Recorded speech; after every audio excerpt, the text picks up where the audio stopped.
As the leader of the Booner Pack, I lead from the front. All right, boys. Lock in. It's our core foundation, man. Grit. I'm fired up. I'm fired the f*** up, boys. It's pumping right now. It's got my juices pumping, boys.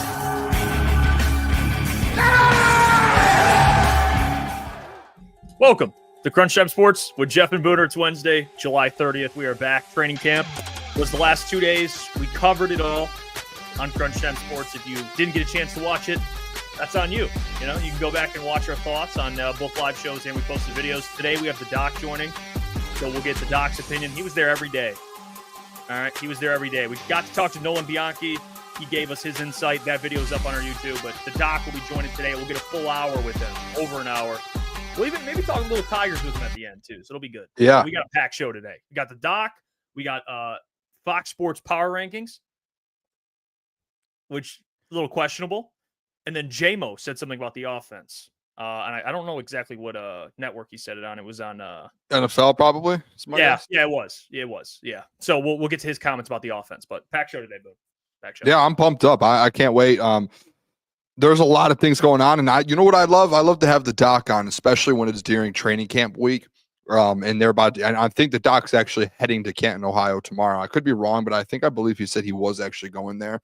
So to get the Doc on here before he heads down that way to watch this Lions team, it's actually crazy, Jeff. I was driving home. I don't know how you feel about it, but like, at least for me, like doing like socials and doing shows and stuff during Lions season, it was such a long off season to where it starts to feel like we're never going to be back. Like we're just never going to be back. Yeah. And then all of a sudden I was driving home today and I go like, I'm actually going to be able to tweet out like Detroit Lions game day tomorrow. Like that is one of the craziest things in the world. And I think it's game day. Do they play like next week or is it 2 weeks? Isn't there like a big gap? July 23rd. Yeah, the Hall No, of Fame. okay. They play next week. Okay. Yeah, they play what, next Sunday? Next Friday. Friday. Okay, preseason. Yeah. Okay. So next Friday they play, which will be live too. Cody, appreciate you. Inside the Den is going on right now. Choosing you guys. Let's go, Cody. Hey, listen. If you guys want to stay in here with us, we're going to watch Inside the Den probably as soon as we get off here. So we all got to wait 2 hours until 10 o'clock. So we got clips.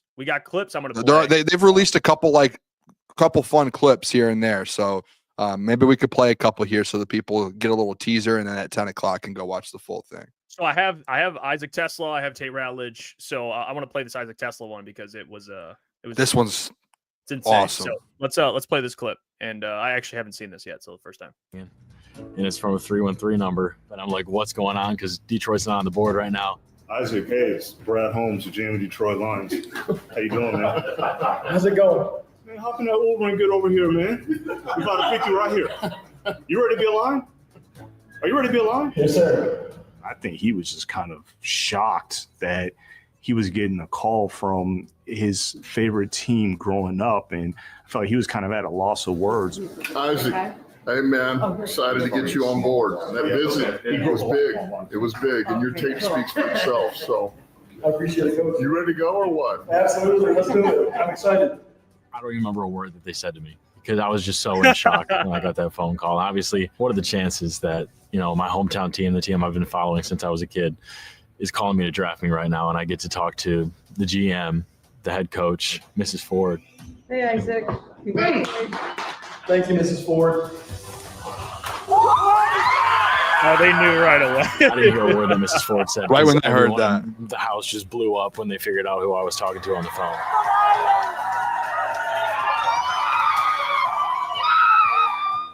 Everything hit me at once, and I was like, God is so good. Like, I'm extremely grateful, and it's just been, just an incredible experience. Yo, that is crazy. Dude. What's crazy is he just no one knew in there, right, that it was the Lions, and like his whole family's just sitting there waiting. As soon as he says and he did barely say anything. You could tell Brad was right. Like he was so shocked, sitting there like. He didn't say a word barely to Brad, barely said a word to Dan. And then he goes, Mrs. Ford. And as soon as his family gets a little hint of that, they were like, they couldn't hold excitement. That's crazy. It's like Madden, dude. It's like playing like Madden. You do like a like a My Career or something, or it's like Yeah. 2K and you choose your hometown team. Like every person's done that. You Yep. know, it's like and he actually, College football. It's like Yeah, I'm going to the University of Michigan. Yeah, and then you actually Then I end hit the up joining transfer your portal. hometown team. Yeah, it doesn't really happen too much. And then the transfer portal. Yeah. Then I transferred to Alabama. Yeah. Well, Isaac Tesla, hopefully he will not be having to move teams. Hopefully he'll be here for a while. But he's as advertised, man. So I'm For sure. That's awesome. Happy for him. It's special. I mean, That's such a good moment, dude. I couldn't imagine just being in that moment. That's imagine like Cody nuts. said. Like, imagine you helped them win a Super Bowl too. Like first ever franchise history. I mean, it's ridiculous. Appreciate you. Look at this. Ahmed Hassanin's dad in the chat as well. Hi, Crunch Time. I like you guys, but I like Johnny, the doc on SI when you host them. You guys make a great team. We appreciate that, Hassanin. We appreciate that a ton. Mr. Hassanin. We appreciate you coming in and watching us, giving us a chance to talk some ball, especially about Ahmed. And I have this clip here of Tate Ratledge, so let's check out his perspective on getting drafted here. This is cool. Did you feel like he was falling? Yeah. Oh, I agree with that. I think Do need to get up to 55? Do need to get up to 50? We were at peace with that as well, but we were very high on Tate Ratledge. So, are you guys going to pick, or you guys going to be interested in moving back to 6? Jordan still. You feel better earlier in the rounds. It's like, oh yeah, he'll definitely. But then it gets a little bit closer and closer, and you see the offensive linemen, specifically the guards, that pool starts to shrink, and then you have some teams in front of you, some teams behind you that have that as a need as well. So, George. Yeah, we're still interested. So 130, and give us 230 then. Yeah. Pick is in, that was on the clock. So we're gonna go up to 57. Perfect. Oh yeah, like. By the way, there's nothing better I like watching than Brad or any just GMs negotiating. It just, Work, dude. Dude, it's actually in live time too. Brad too might be the best in the league at that too. Like I heard someone, I can't remember exactly who it was. It might have been Mina Kimes or someone was talking pre-draft. It was just like, hey, if I had to pick any room in a war room to be in during draft night, I want to go to Detroit after the last 3 or 4 years of what Brad Holmes has done. And not only just the players he's drafted, but trading up to get them, trading back, just the value that he gets, constantly working. And it's incredible. And I know this year we all no one hated the Isaac Tesla pick. Everyone was kind of questioning the amount of picks given up to get up there. And I'm sure today and when Inside the Den comes out, I'm sure it's going to be explained a little bit more. And you're going to see kind of an inside process of how Brad was approaching that. And maybe that was just how much that spot was worth at that point, you know? Yeah, we found out just how much they like Tate Ratledge, which here's this clip of their pre-draft meeting with Tate Ratledge. So check this out. Was up there installing and having me spit it right back at him. So it was a lot thrown at you at once, just kind of seeing how I could retain stuff. We're playing right guard. We're in a loud stadium, Soldier Field. Where we yelling? Out, getting that tackle out. Not quiet or? Out. That's their first kind of look with the guy. And it's a pressure cooker. It's 20 minutes and they throw stuff at you. It allows you to see, hey, can this guy pick something up on the fly? And I think Tate in his interview showed this guy's a guy. How would you describe your play? I think physical, and I think I play with an edge. I think in my mind, I know when it comes to fourth quarter that you're going to tap before I'm going to tap. That's how I play. Got it. Has there been a wow moment in any of this process? When I met Coach Campbell with the Lions, I walked into that meeting and I was like, oh, wow, I'm a big fan of him. So that was pretty cool to meet him. Is he as intense as we think he would? Yes. One of the more intense meetings I had. Oh, yeah. Look at that. Tate Ratledge, dude. He looks he looks like a Dan Campbell dude. I mean, he just like one. The mullet, all about ball, doesn't care what the guy obviously doesn't give a shit. He has a mustache. He looks like he's built to play offensive lineman.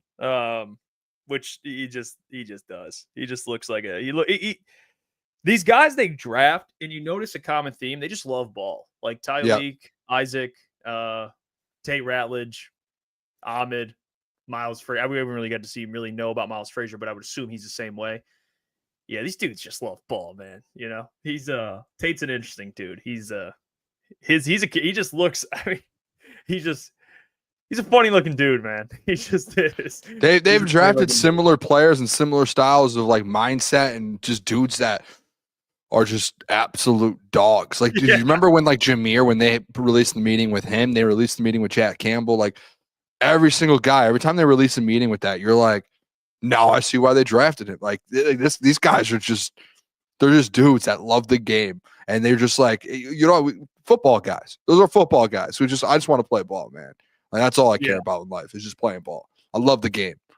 Yeah. You could say that about any guy they drafted, like Miles Frazier. I mean, the guy, Ahmed Hassan Ahmed's just on the field screaming during practice. any moment he gets you see the interview after practice where he's just like, I love this game so much. Like I love coach. I'll do anything. I'll remember the draft video. Like I will die for you, coach. Like those are the guys that Brad every year brings in. Kirby Josephs of the world, Amon-Ra St. Browns of the world. Like it's consistent. They have a good eye, dude, for stuff like that. For guys who are just good fits. Mm-hmm. No, yeah, you're right about that. I mean, no wonder he's done a good job. They find character first. If you're good at football and you align with the character side, they love you. You know. Yeah, I did you watch the Pat McAfee show at all today? Were you able to, dude? So they had Nick Casino, or I don't even know how to pronounce his last name. Yeah.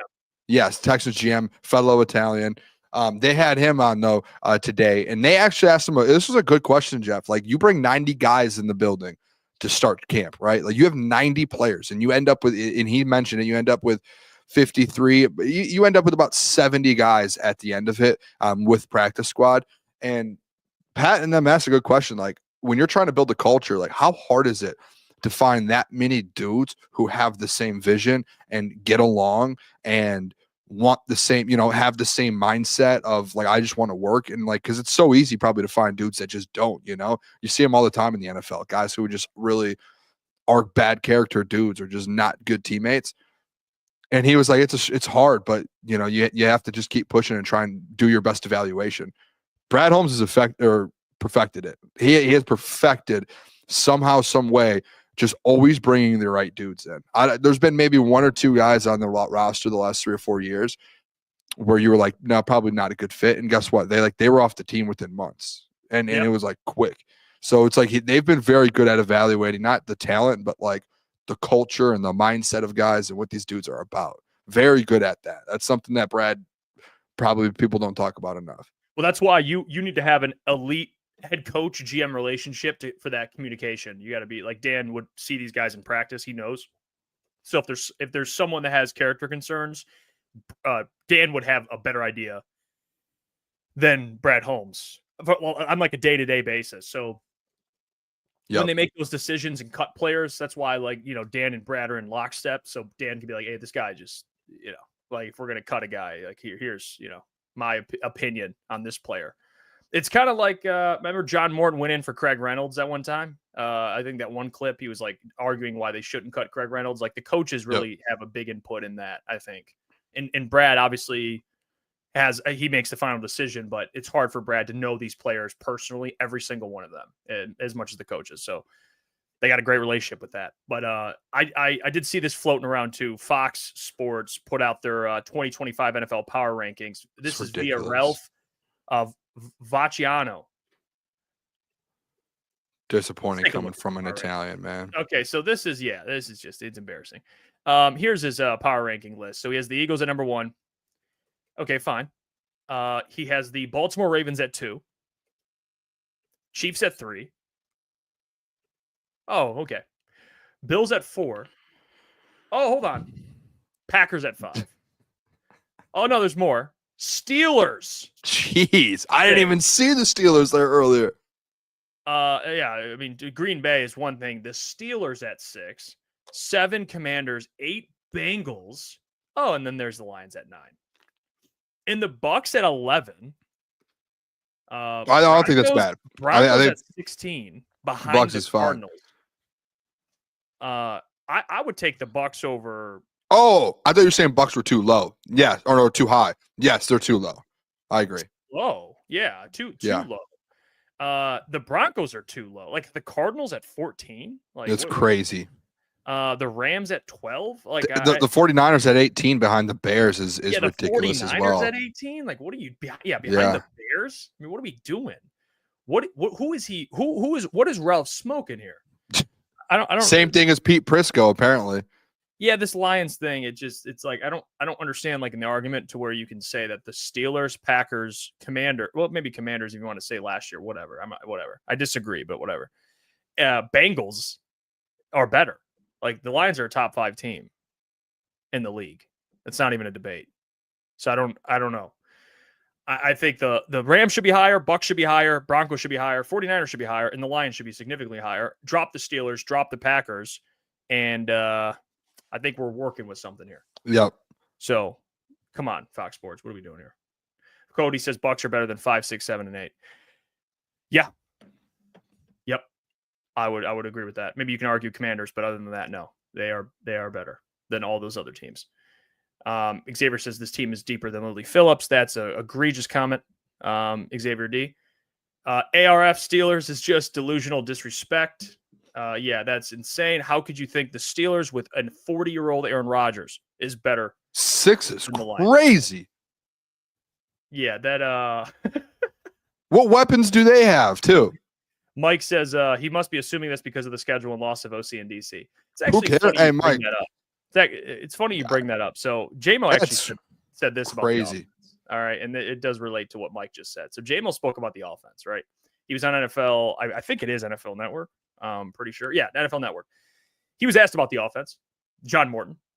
Let's take a listen to what JMO had to say about the offense. Why? We haven't lost. Picking up right where you left off. Yeah, we're picking up right where we left off. You know, the only thing that's changed is the little coaches, and like I said, I love Coach Johnny Moore. Everybody on the offense love how he plays and love how aggressive he is, love how he coaches and everything. You know, he's not soft or laying back on us. You know, he wants the best for everybody.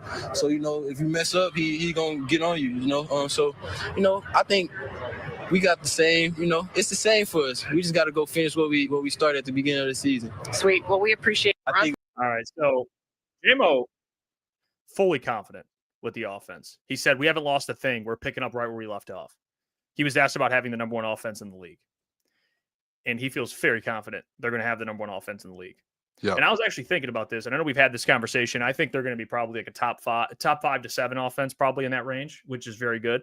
But I was really thinking about teams that, this is where I'll give the Lions this. Number 1, weapon, like skill set wise, or skill position wise, they have the best collection of weapons. Like, I mean, you put a couple teams in there, but pound for pound, receiver, tight end, receivers, tight end, running backs, and then like they are stacked with weapons. So that's a fair argument to make.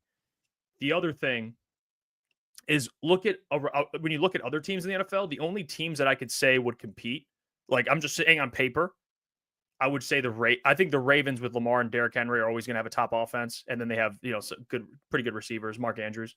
But it's just because Lamar and Derrick, they were like top 2 last year. They'll probably be in the same realm again. But I would say Ravens, Eagles maybe be up there because of Saquon, but maybe you throw the Bucks in there because they got a bunch of weapons, and they were actually a top 5 offense, I think top 4 offense last year, and they didn't lose it really anything. But they did have a new OC, so that's a fair argument. Rams, I think, will be up there, but there's not too many teams, Boone, where you can like definitively say are going to be better than the Lions. Like on paper, I think that's probably, if you're going to make an argument, they're going to be one of the best offenses. You start there. I just think there will be some adjustment period with a new OC. That's why I have them where they're ranked. But if you're just talking about on paper, Boone, like there's not really, you can't really argue against what JMO's saying. Like on paper, they are loaded with agreed. Talent. Yeah, loaded. Absolutely. Agreed. And from top to bottom, and I know obviously the offensive line's like a big thing offensively, but outside of that, it's just, dude, you have the best. You can argue the best offensive weapon group in the entire NFL. You can put them up with anyone, and you can make a legit argument. And not even that, Jeff. Like offensively and defensively, like top to bottom, the roster as a whole, the Detroit Lions as a whole. That's why I think the NFL Fox graphic and the power rankings is so ridiculous, because where are you getting that the Steelers are even close to the Detroit Lions? If they played tomorrow, whether Lions have new OC and DCs or not, the Lions would beat that Steelers team by 2 touchdowns. Oh yeah. The Packers right now potentially, you can make an argument they're the worst team in the NFC North. You really can. And that has nothing to do, like the Lions, listen, they're the complete opposite. Like you can make an argument that the Lions are the best team in the entire NFL, not the worst team in their division, the best team in the entire NFL. This is literally, Jeff, a couple years ago when I was doing the night show, this is literally what Pete Prisco did to start the season. Is his first power rankings, he had the Packers at like 4 or 5, and he had the Lions at like 10 or 11. And it was like, dude, are you serious? Like, what in your right mind, without you just trying to get clicks and trying to keep your job? Because, hey, I can keep my job because people are clicking. Okay, well, I hope your bosses actually look at the work of the body of work that you do over there. Because obviously the body of work that you do, you have no clue what you're doing. I don't care what your background is. If you played football, if you've been in this industry for a while, this is the dumbest list in power rankings of all time. Like that guy should be embarrassed for putting that. Like Wow. Whoever turned it into the graphics department at Fox should have been like, what? No, this is embarrassing for our company to put this out.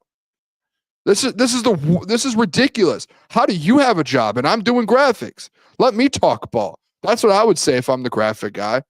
It's the dumbest thing in the world. Some people just get handed. It's unbelievable, man. All that stuff. The fact that this guy is writing for Fox Sports, and I don't even know who he is. He might be a legend for all I really don't care. He could be a Hall of Famer. I don't care.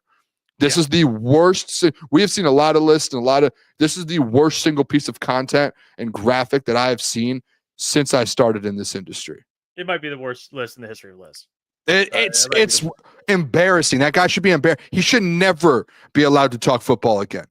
I don't respect anything this guy. He's worse than Pete Prisco to me. At least Pete Prisco at some point changed it. This guy, what's his name again? Do we remember? Ralph something? Ralph. I want to look him up. Ralph what? I hope I'm not being too disrespectful. Do you just have the star? I'm going to look him up on Google right now. Oh, my Google typed in Ralph Lauren. Yeah, well, that's definitely not the quality. Oh, here it is. Vacciano. Yep. Oh, here he is. Reporter. I mean, I'm not going to pull his picture up. I won't do it. I'm a nice guy, man. I'm a nice guy. I won't do it. Oh no. Yeah, we won't. Jeff, I'm a nice guy, right? Yeah. Well, I've always been a nice guy. Oh no. I've always been I'm a nice guy. I'm a nice guy. Well, I'm not, so I'll put it on the screen. I'm a nice guy. I mean, okay. All right. The Green Bay Packers are better than the Detroit Lions. The Pittsburgh Steelers are better than the Detroit Lions. Come on, Ralph. It's embarrassing. Okay, listen, Ralph. Oh. On accident. Listen, Ralph. I think. Listen, I'm going to say something nice. I think he has a great head of hair. I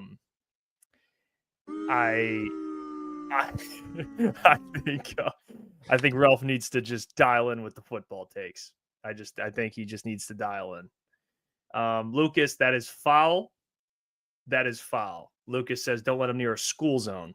You got to take that off. Lucas, too far. That's uncalled for. That's uncalled for, Lucas. Yeah, that's okay. Listen, this is here. This is what it is, man. All right, if you're the bosses at Fox, you got to call that man in the office. You just have to, and be like, "Listen, man, the fuck is this? Pull up the list. What is this? What are you trying to do with this trash ass list, man? Do better, Ralph. Do better." He actually has an article, and he actually wrote why he put each team where. Do you want me to read the Lions one to you? Yeah, please. So he said this is why he has the Detroit Lions at number 9. He said they could probably get over their shocking 45-31 loss to the Commanders in the divisional round last year by chalking it up their abundance of defensive injuries, but now they have losses to overcome. Offensive coordinator Ben Johnson to the Bears, DC Aaron Glenn to the Jets, and together they took 5 assistants. They also Lost 2 offensive linemen in Frank and Kevin Zeitler, and 2 defensive players in Carlton and Zadarius in free agency. They are still loaded and dangerous, but that is a lot to overcome. He obviously, listen, this is why I don't like national reporting at times, like guys like Ralph. You obviously have not paid attention to what's going on in Detroit Lions camp. Jeff, I truly believe this. I don't think people should be able to write a National Football League articles or cover the team if they're not locked into each team, right? Like, I think some people do it. Ian Rappaport, like Adam Schefter. There are a lot of good reporters out there who are very dialed in to every single training camp. They know what's going on. One of my favorites, Tom Pelissero, locked into everyone. Ralph hasn't read a lick of Detroit Lions news. Has not read a lick of Detroit Lions news. He didn't mention in there once Aiden Hutchinson being back, DJ Reed signing with the Detroit Lions. He didn't mention anything about Tate Ratledge. He didn't mention anything about the coordinators and who they brought. He has no clue what happened after the coordinators left. He doesn't know. He has zero clue. Yeah, he has zero clue. And if you guys want, we could. Do you want me to read you the what would you rather read, the Steelers or the Packers? Packers for sure. Okay. Let's see why he has the Packers 5. The Packers. The Packers went 11-7 last year, and outside of meaningless season finale against the Bears, they only lost to the Eagles, Lions, and Vikings twice each to the 3 best teams in the NFC. What would get them over the top, considering they already have a top 5 offense and defense? Wrong. It's really up to the quarterback, Jordan Love, who has been mostly terrific, wrong, but has still thrown 27 interceptions. Oh, mostly terrific, but 27 interceptions, including 5 in 3 playoff games in the last 3 seasons. Drafting Matthew Golden in the first round could make life easier for Love, but if he takes a step, the Packers will too. This is the dumbest thing I've ever heard. The dumbest. I don't know who proofreads Fox's. So he doesn't really have much of an argument. Nothing. Yeah, that's literally Matthew Golden. That's a good argument. Matthew Golden took him to 5th in the NFL. JT, why are the Bucks so low? And then we'll move on. What do you say about the Bucks? Probably the same. If he has the Lions that low, he probably said something stupid about the Bucks, man. Yeah. The loss of left tackle Tristan Wirfs for at least a few games certainly isn't helping, but they remain ranked high because of their not high, they're 11th. Yeah, that's like idiot. Borderline because of their electric offense, their incredibly underrated quarterback, and the addition of the first-round receiver Emeka Egbuka to an already impressive array of weapons. If Todd Bowles can get anything at all out of Hassan Reddick after his loss last year with the Jets, the Bucs could have a formidable defense too. I'll say this, Jeff. Hot take here. Take away Matthew Golden and Emeka Egbuka from the Packers and the Bucs. Bucs had a better offense than the Packers, and you could argue almost a better defense as well with some of the weapons they have defensively. They added, in my opinion, a better wide receiver than Matthew Golden. I think Emeka Egbuka is better, and they already had Mike Evans, Chris Godwin coming back, which he didn't mention once, and Emeka Egbuka. They got so much on, and their backfield. They're a way better team than the Packers. Yep. Ralph should never be able to talk football again. Never. Agreed. Agree with that. Let me tell you about the sponsor of today's show, and then we will get into the Hall of Fame game tomorrow and some things we are looking forward to seeing. But stay patient, because I have to tell you about Comer and Cross, because I'll tell you this, Ralph, lock in. All right, lock in. Just like Comer and Cross locks in, and they'll take care of you. Because if you're sick of staring at your crack-stained garage floor, Comer and Cross and their summer insulation sale is the answer. Why put off getting a new Comer and Cross concrete floor with 12 months, same as cash, or $500 off? You call the number, 248-834-3488. They will transform your patio, pool deck, basements, even driveways. They'll move the stuff out for you with 12 months, same as cash, or $500 off during Comer and Cross's summer installation sale. Why wait? Call 248-834-3488. That's 248-834-3488, or book your free estimate at ComerCross.com. And tell them your friends over at Crunch Time Sports sent you. And say Ralph doesn't know ball as well. They might hook you up. All right, let's get back to the show. More to get to. And they're going to be like, Ralph who? More to get to. Obviously, the Hall of Fame game is tomorrow. So we want to talk about some things we're looking forward to seeing. Storylines. We asked Nolan this yesterday. We're going to have the doc on in about 15 minutes or so. So when he joins, we'll get into it as well. But we'll start off, and I think the biggest storyline to me going into tomorrow, and then there's other things I'm looking forward to seeing. I have a couple things written down. But I'm just going to get this out of the way first because it's the biggest storyline going into it. It's the quarterback battle between Kyle Allen and Hendon Hooker. I think that's the number one storyline heading into tomorrow. And not just that, but the rest of the preseason. You want to see Hendon Hooker. What does he look like? What does Hendon Hooker look like now going into year 3? Nolan made the great argument, maybe year 2, even though he's old, he's not young. So I think he's like 28. But regardless, you want to see the steps. You want to see he's taking steps in the right direction here. You want to see timing improve. You want to see the accuracy improve, the decision making. We know he has the talent with his arm. We know he can move. He's mobile. He did some things last preseason that you liked, but you want to see him build on that. I want to see a much more confident Hendon Hooker within the playbook, execution, leadership, getting everyone on the same page. You don't want this team to go out there and get a bunch of penalties. So I think the backup quarterback battle is going to be important because Kyle Allen, I don't think there's going to be much to really like dissect from him. You kind of know what he is. He's played in the NFL for a long time at this point compared to the average NFL career. He's played in preseason. He's played in NFL games. He is going to be exactly what he is, which is just a solid. He's going to play solid tomorrow. I don't see Kyle Allen crapping the bed. He's played in some games. He knows what to do. It feels like he's built a decent rapport with some of the players. So I expect Kyle Allen to be fine, but I want Hendon to not only match that or outshine Kyle Allen. So I think the big thing is the quarterback battle, but specifically the highlight of that quarterback battle has got to be Hendon Hooker because we kind of know what Kyle Allen's going to bring to the table, in my opinion. We already kind of know that.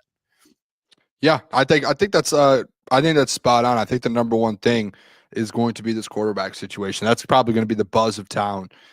Every single offensive possession. They got to play a half each, right? Like give. Oh, that's all. Yeah, I mean, there's only you got to think about it. There's only 3 quarterbacks at camp. It's Jared Goff, Kyle Allen, and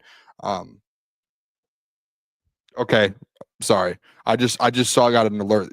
Obviously, MLB trade deadline is going on right now. So yeah, you got to be John Morosi just tweeted out Eugenio Suarez, and I thought he just got traded. But he says Eugenio Suarez suitors include the Cubs, Mariners, and the Detroit Tigers. Love that. Sorry. Love that. I don't know what's going on with me. I don't know if I'm I just have a cough, bro, but I've been getting killed the back of my throat. Pause. I'm talking about it's been itchy, man. Come on, dude. It's been itchy every time we talk. I don't know why. And by the way, Eugenio Suarez is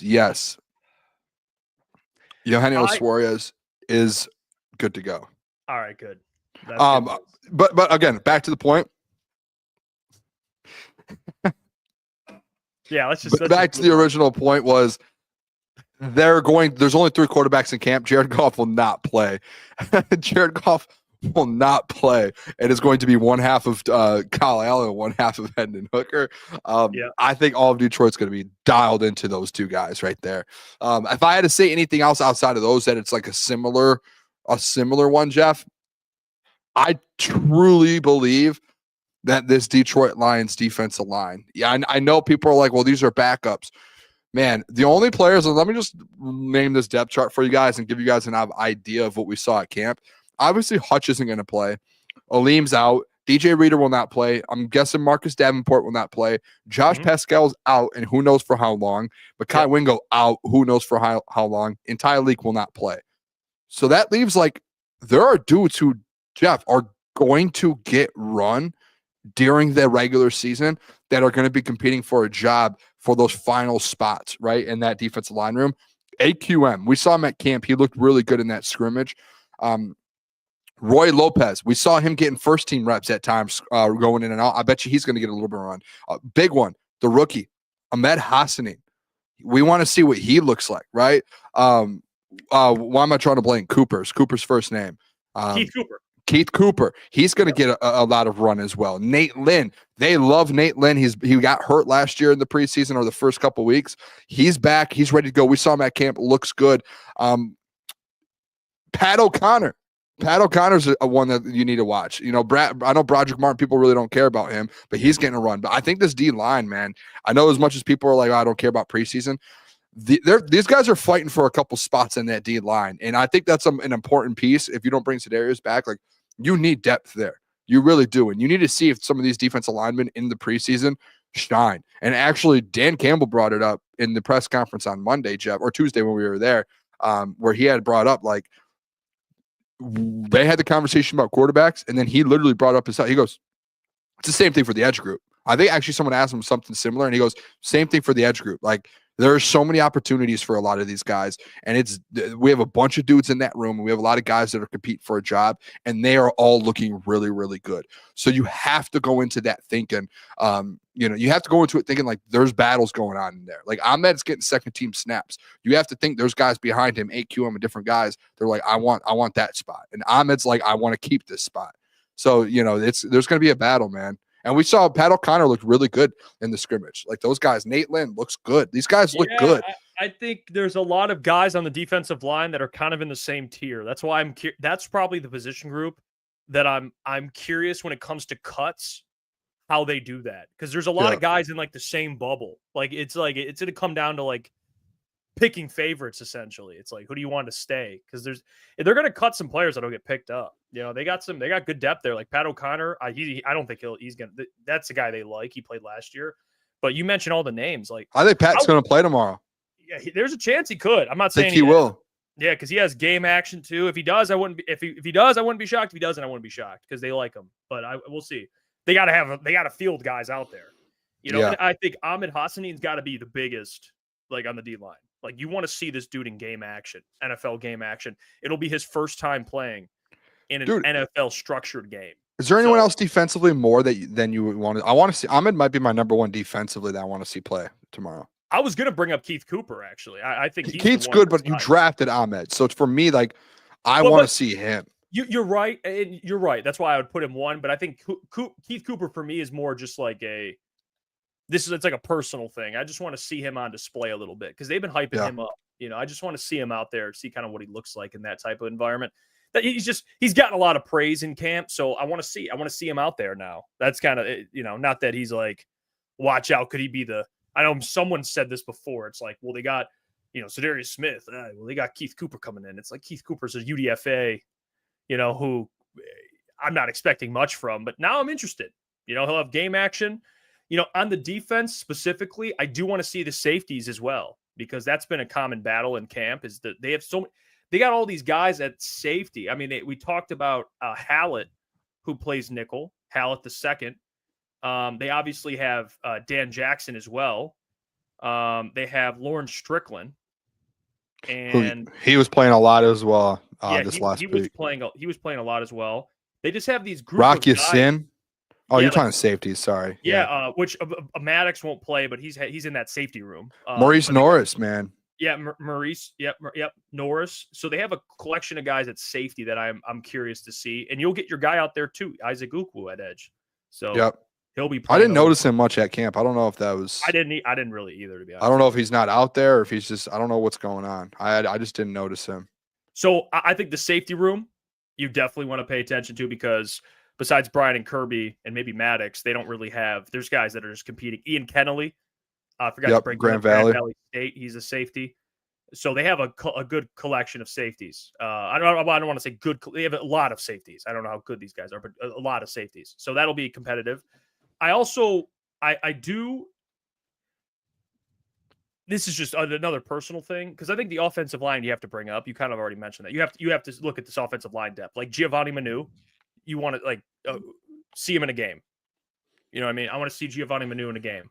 Can I be honest? Hasn't really been great. So I think the old line though is like bottom of my list personally. No Tate, no. Just the depth they got. I mean, no Frazier. Like you might see a lot of these depth guys though. We already know what they are. Yeah, it's really just development. I think with Gio, I want to see. I think it's just Giovanni Manu that Kingsley, you really like Kingsley. I'd like to see at the center. They like him. I want to see him in a game now. Kingsley, he was I think a UDFA as well. Kingsley played last year, did he not? Yeah, they've had him. I think he's been on the roster for like 2 years, I think. Yeah. But yeah, he's an undrafted free agent, I believe.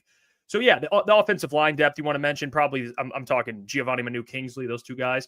And then I'll even mention the running backs. They just signed a UFL rushing leader, I think, or one of the rushing leaders. I can't remember. Sailors, I think his name is. I could be messing his name up. But he was a pretty good running back in the UFL. Really good running back. So they have, besides Jameer and David, Actually, They just Jeff, got what? Sione Vaki. Yeah, Vaki's he's back, right? He's good. Yeah, he was playing the other day. Yeah, no, Sione Vaki's a big throw one. him in there too. I want to see the running backs.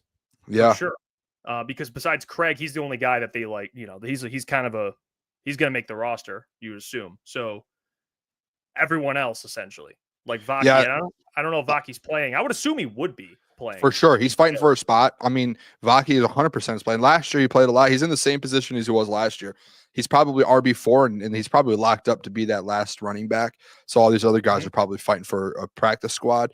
But you would hope that, I'm guessing Craig probably is the first running back out there. If he plays, I'm sure he will. And then I think after that, it's like, hey, it's the Vaki show. And you love Vaki. I mean, I think the positive thing about this, it's like a positive and negative playing in the Hall of Fame game. You get 4 preseason games instead of 3. So whether you look at it in a way, well, guys can get hurt, it's an extra game. Like, it's a lot more on guys' bodies. Okay. But if you look at it in a way where it's like, there's some of these games, like with a guy like Vaki, you can let Vaki run for a whole game. Like he's never going to get that in the regular season. Same with Craig. So it's like, why not get them, in my opinion, why not? I know you have a lot of guys who want to get reps and given opportunities to make the team and showcase, especially for other teams as well. So if they don't make it, they have an opportunity around the NFL to have a job. But with the 4th extra game, I think at some point, I don't know about you, I want to see Vaki play like significant snaps one of these games, one of these 4. He's never played running back full time.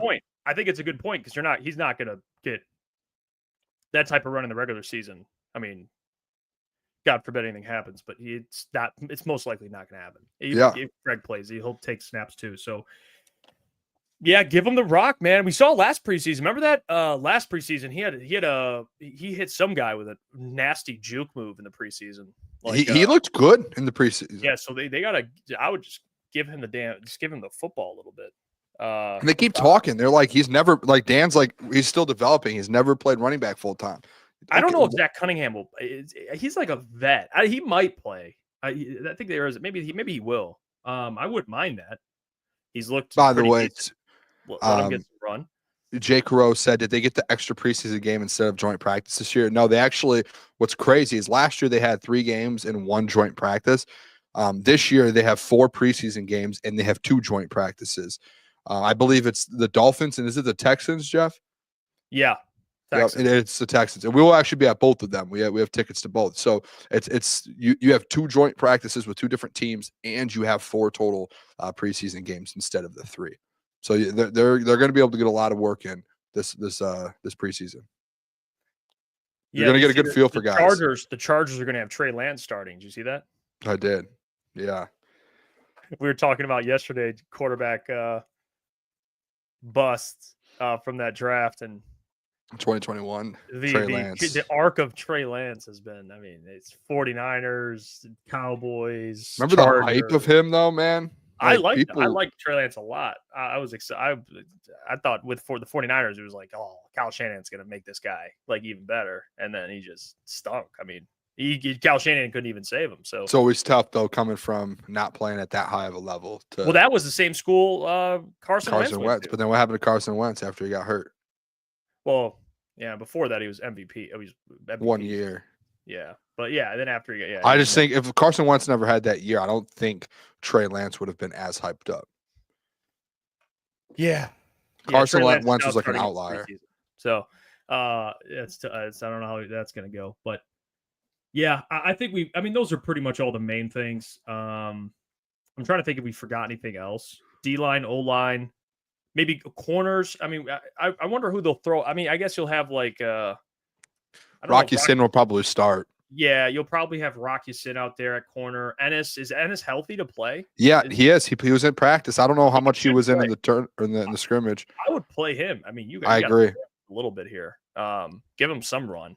DiCaprio Boodle will play a lot. He's been getting a lot of run. Rocky Sin. Let me see what other. Khalil Dorsey's still hurt. Going down the line. DiCaprio Boodle. He's been playing a lot. Yeah. He's been getting a lot. I know he had a couple plays on that Isaac Tesla destroyed him, but Isaac will play, right? Yes, Isaac's going to play. I'm sure he didn't. That'll be exciting. That'll be really exciting to see Isaac out there. That'll be the big one. It's gonna I think that's It's going to be good tomorrow. I can't wait. We're going to be live for it, so we'll get our we'll have our live authentic reactions to all of it. But I believe we'll be live early, maybe like 7:30. Yeah, or like something. a pregame. Yeah, we'll talk some ball before and then go live. We'll be live into the game, so you're going to want to get there before 8:00. We'll be live before then, and then we have a great game to watch. Football's back, so that'll be exciting. But yeah, Isaac Tesla, I don't know. I think he should. I don't think he should play like all the preseason, but I think especially like the first game or two, he should get a lot of run. I would.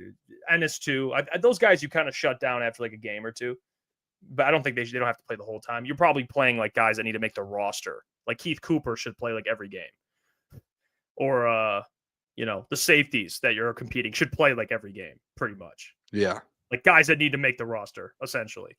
Grant Stewart. I don't know if he'll play, man. I think he's a lock to make the roster. Yeah, they signed him, so you're probably right. He looks incredible, man. The wide receivers besides Isaac Tesla, you got Meeks, Dominic Lovett. Love it. I want to see him. I want to see him kick return and punt return. I want to see that. I'm sure he will as well. And then I like they got Tom Kennedy, obviously. By the way, I know people hate it. I said it yesterday. Tom Kennedy looks good. I know people hate to hear it, and I'm not saying he's going to be on the roster locked in. He's probably going to be a practice squad guy. That man is making plays out there. He won't go away. Yeah, he's a grinder, man. Rashad Walker says, just came in, fellas. Is Ahmed playing? I would assume so. Yeah, Rashad, I would assume so. He needs that development. He needs just reps in general. So I think the smart thing to do would be to play him. So that's how it should be, at least. He should play all those preseason games. Let the man get some run and get after it. I hope he has 4 preseason games, Jeff, and I hope he has 4 sacks. That's my goal. That's what I'm hoping for. In one game. No, just 4 games, 4 sacks. 4 sacks in a game. That'd be yeah. Oh man. Yeah, no, I'm with you. He should play the whole preseason. I don't think there's any doubt in my mind. All right, it is time. Got a legend. Yeah. The DOC. By the way, I just saw him with his hat off. He put a hat on. Take the hat off. Hey, be a pro. Yeah, you know what? Oh, I forgot we were supposed to wear polos today, Jeff. I got something better. Hold on. We'll figure it out. Publisher of Detroit Lions on Sports Illustrated. Absolute legend. You should already be reading his articles and subscribing to his YouTube channel, by the way, because he is in the content space now. Our good friend, Mr. John Maakaron. Doc, how are we doing, my friend? Well, first and foremost, I'm excited to be here. It's a great Wednesday. I'm fired up. Inside the Den has been absolutely awesome. But I have to complain. What the heck took so long?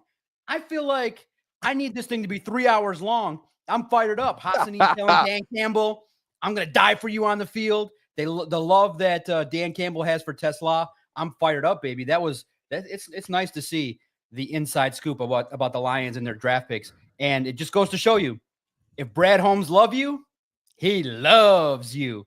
And so those draft picks are getting paid. Ahmed's getting paid. Tyleek's getting paid. Tate Ratledge is getting paid. Alex Anzalone not getting paid. Oh, and then we have this guy. What the hell is I got a polo. This is the only polo I had is my ref fit. Okay, so what a way to start. What a way to start. So, Doc, I guess we'll start. I guess we should start with the game tomorrow, and we'll work into other storylines. We were talking about it before you joined. Things we're looking forward to seeing tomorrow, and I know you've talked about it. You've done some content today, kind of discussing that. But I do want your thoughts tomorrow. Any storylines in particular? I guess I'll start because I know Boone will probably bring up another storyline. I'll start with the quarterback battle because I want your thoughts on that. What will you be watching? What do you want to see out of Hendon Hooker versus Kyle Allen, at least in game one? And kind of how do you expect the snaps to be kind of split and how they handle that situation? Yeah, no doubt. Booner, I wear a size 10.5. Get my Yeezys, take care of them, get the box ready, wrap it up, and ship it to Macomb, baby. I know you look good in the Foot Locker outfit, so that looks good on you. No doubt. Jeez, okay. Yeah, you know what? The Jordan Dunks as well. You can put those in and throw me something for free too. Buy 2, get 1 free for the Doc. No doubt about it. Yeah. Throw something free for me. I definitely, like everybody else, right? We all want to see Hendon Hooker. I'm hoping it's one half each, to get an opportunity to see what he can really do. And look, Hendon Hooker's got to just really, Dan Campbell said it. He's like, I'm not looking for him to be splashy. Just run the offense, make the right plays, and look proficient. So that's what I'm looking for. No procedural type stuff. Make sure you get the offensive line where it needs to be. Get in and out of the huddle quickly. Get the plays out. And I want to see Hendon Hooker complete some passes to his receivers and running backs and just move the football down the field, slow and steady, score some points, and really, to me, look like someone that's in command. I don't want him to look lost. I don't want him to look like somebody that hasn't done this before. He had a decent preseason last year. He ran the ball. Maybe a couple scrambles will be nice. And on the other side, I want Kyle Allen to show out. I want him to create a serious competition where people are like, man, this guy can seriously take the job. And so it's going to be tougher for him. I think that he'll probably get the second half or a lot of the work with the threes. And so I'm hoping that Kyle Allen can produce and get the ball to Dominic Lovett, get the ball to Yeboah or Shane Zylstra, and move this offense down the field and look like, hey, this could be a serious competition for the month of August. So that's going to be great to see. I'm excited. I think one of the big storylines is going to be the quarterback battle that takes place the next month. Is there any player, just based on what you've seen in camp so far, you're kind of leaning towards, maybe just like confident, like any player between Kyle Allen and Hendon Hooker? Yeah. Brad Holmes loves Hendon Hooker. You know why? He's got a family tie.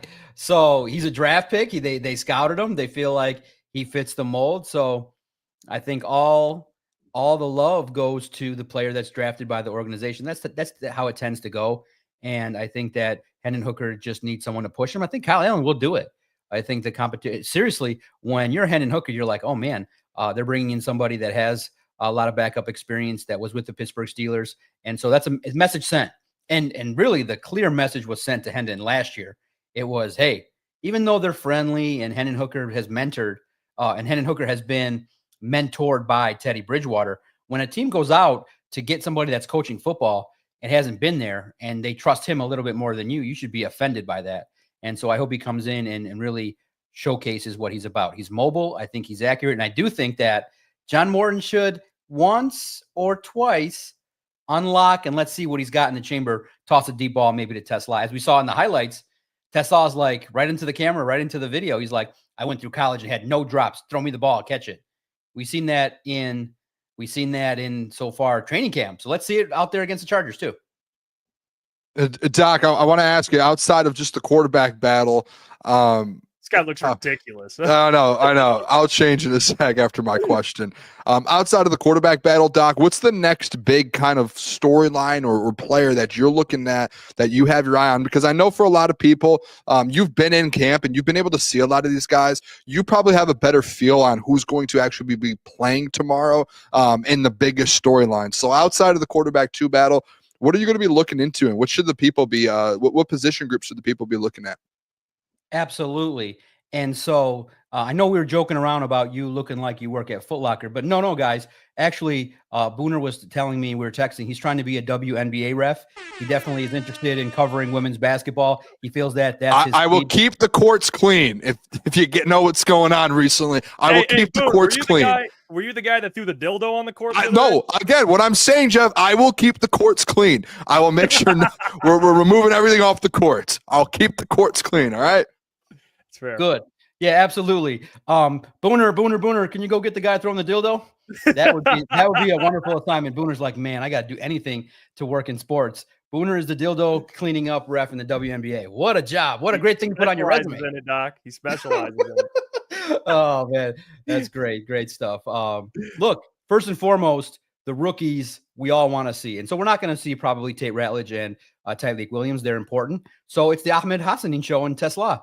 Let's go. Let's see them for a couple series. And like you guys were discussing, Ahmed Hassanin get out there and dominate and show that relentless speed and effort. And my goodness, they showed a rep against Penn State where Hassanin just blew up the tight end.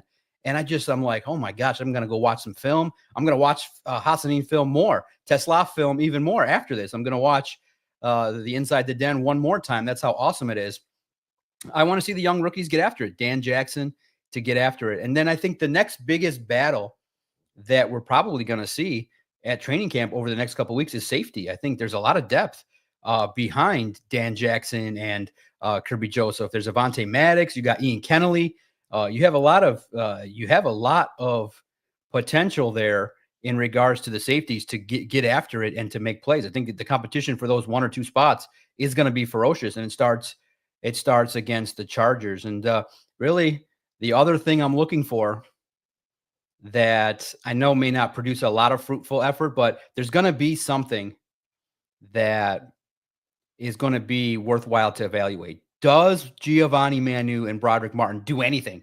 Can they showcase something when it counts? Sometimes guys just at practice are overwhelmed. They got things going on. But when the bright lights are on, hey, if Giovanni Manu can block and keep Hendon Hooker and Kyle Allen clean for the time that he's out there, showcase that, hey, you belong at least in the conversation if something happens. Right now, as we speak, if something happens to Taylor Decker, there's going to be a problem. The left tackle depth is pretty severe. I know most people will think that Panay would move over there, but then, maybe Dan Skipper would be at right tackle. But I need Giovanni Manu to look like he has some level of acceptance and understanding of the position that he plays. So I want to see that, and I want to see Broderick Martin clog the middle a little bit. I want to see him win some reps, get into the gaps where you got to be, and do your job and be proficient. I want to write something about Broderick Martin other than the one time he missed practice and returned. I haven't written anything about him because the things that he does are so unimpactful. So they got to have impact on Thursday on national television. Let's go. Yeah, Doc, I think the thing we talked about too, Isaac Tesla, and I know you talked about some of the rookies, but for him, I'm assuming he's going to get some run. But I do want your thoughts on just kind of the camp he's had and what you're expecting tomorrow and kind of how excited you are to see more of him, because I think he's someone that going into camp, people didn't really know what to expect. Obviously, didn't have like great numbers, but we knew the player. He's very talented, and he's fast, big. He can make every catch pretty much. What are you excited to see out of Isaac Tesla, and kind of how important do you think this preseason is to see him out there in game action? It is someone that could potentially get some run later in the year if anything happens to Tim Patrick, or maybe he just outworks him. Who knows? Yeah, no doubt. He looks like a proficient wide receiver. I thought at training camp, he's high pointing the ball, he's catching the ball, and he's competing. And I do think he's developed a slight rapport now with the backup quarterbacks. What you see about him is what he said on Inside the Den. I think that he tries hard. The effort level is off the charts. We haven't seen the top end speed yet per se, where he's caught the ball on the flat and taken it down the sideline, but we definitely see the height advantage that he could have and present, and he's got great hands. And I did think in one of my observations at Lions on SI, I did say that he showcased the ability to track the football. And what that meant was he ran a nice route, monitored it all up in the air, got his body position right, put his hands out, and extended his arms and made the play. So a lot of skills for a wide receiver. And when Dan Campbell says, I love him, and that's what he said today on Inside the Den, I love this player. It was nice that they showcased the blocking that he did. My goodness, running across the field to block. He said, hey, a lot of receivers would take that play off. I knew what was going on. And it was great to see. I think that's a real sentinel moment.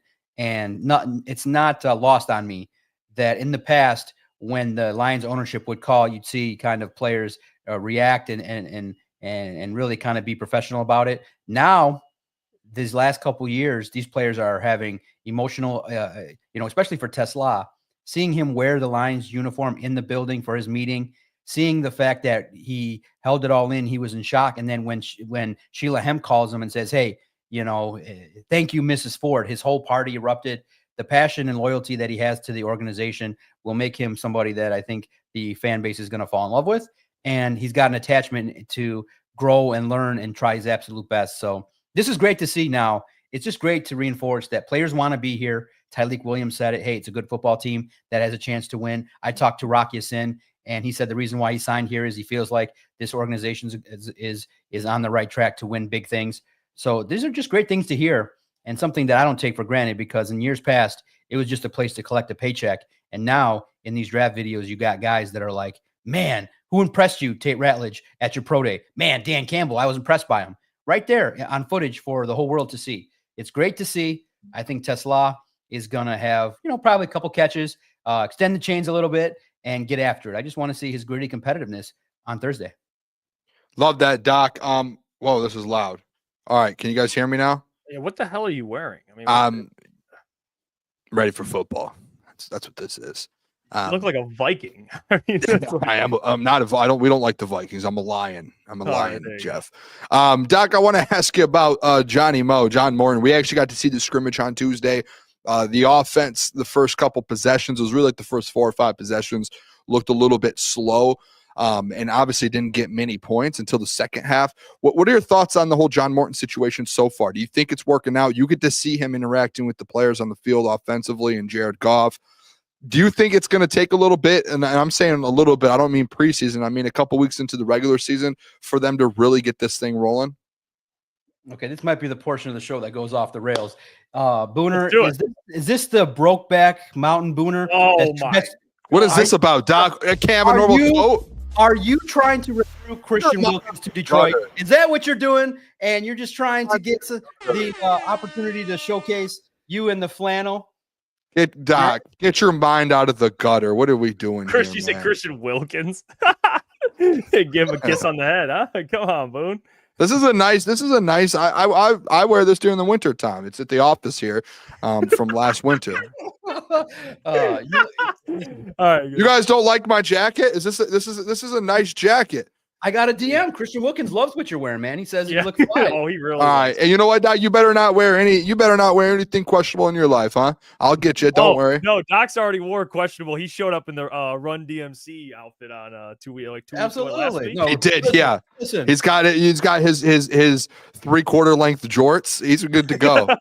Listen, there's nothing wrong with defensive linemen kissing each other. It's 2025. We all have to be professional and move on and focus on what's important, which is the Detroit Lions getting after it. Now, what was the question again? So I mean, Paul Bunyan's a pretty. I look like Paul Bunyan, Doc. This is a Paul Bunyan jacket. What are we doing here? Yeah, I know you're not familiar with the Paul Bunyan over there, Mr. Michigan State guy, but this is what Paul Bunyan wears. Okay, got it. Listen, I love you, Doc. Let the chat dictate what they think of your outfit, but I just think Brokeback Booner is now in front of us. Oh. Hey, Boone, the jacket. So what you're saying? Anyone who wears a flannel is just Brokeback Booner. Okay, that's what you're saying, Doc. Doc, are you stereotyping now? I don't think they can rock it as good as you. Are you stereotyping now? Not everybody has the name Booner and can rock a flannel like that. Brokeback Booner's out there doing his thing. Yeah, this is a normal flannel. Come on now. Hey, your Respect jacket, the flannel. Hey, Boone, your jacket shook Doc so much he forgot the question. So I'm not asking it again, Doc. Hey, Doc, you tell me be a pro. No, that code is not a pro. John Morton, Doc. The question was about John Morton. Absolutely. I told you it was going to go off the rails. See, I'm easily distracted right now, but I like what John Morton is bringing to the table in regards to his aggressiveness. I think the whole offense taking a step back is overblown because of the talent that he's got. And look, Jameson Williams is in love out there. He's having a good time. He's throwing the football every good play that he makes. He's running routes. He's growing.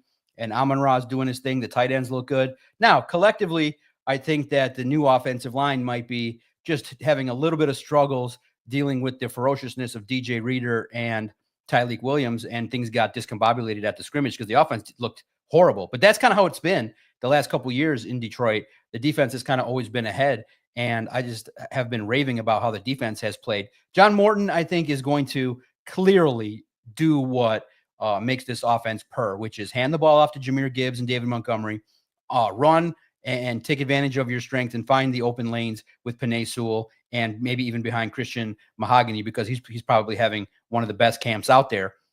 And I look at it and I say, all right, where's the opportunity for growth? I think that you unlock Sam Laporta and you get him more offensive touches. I think Jahmyr Gibbs working with Rashard Choice and that whole group is going to be ferocious. It's going to be unlocked and unleashed. So this offense is going to score a lot of points. It may not happen right away the first quarter of the season. Last year with Ben Johnson, they started slow offensively, and then they kicked it into gear. So I just think that John Morton, where we're going to analyze him is how does he set up defenses? I like the idea of him maybe calling plays from the booth throughout the regular season. He doesn't like all the noise. He wants to see the game. He's somebody that it was great to talk to John Gruden. And I think what John Gruden said that unlocked a lot of things that I think people are going to respect.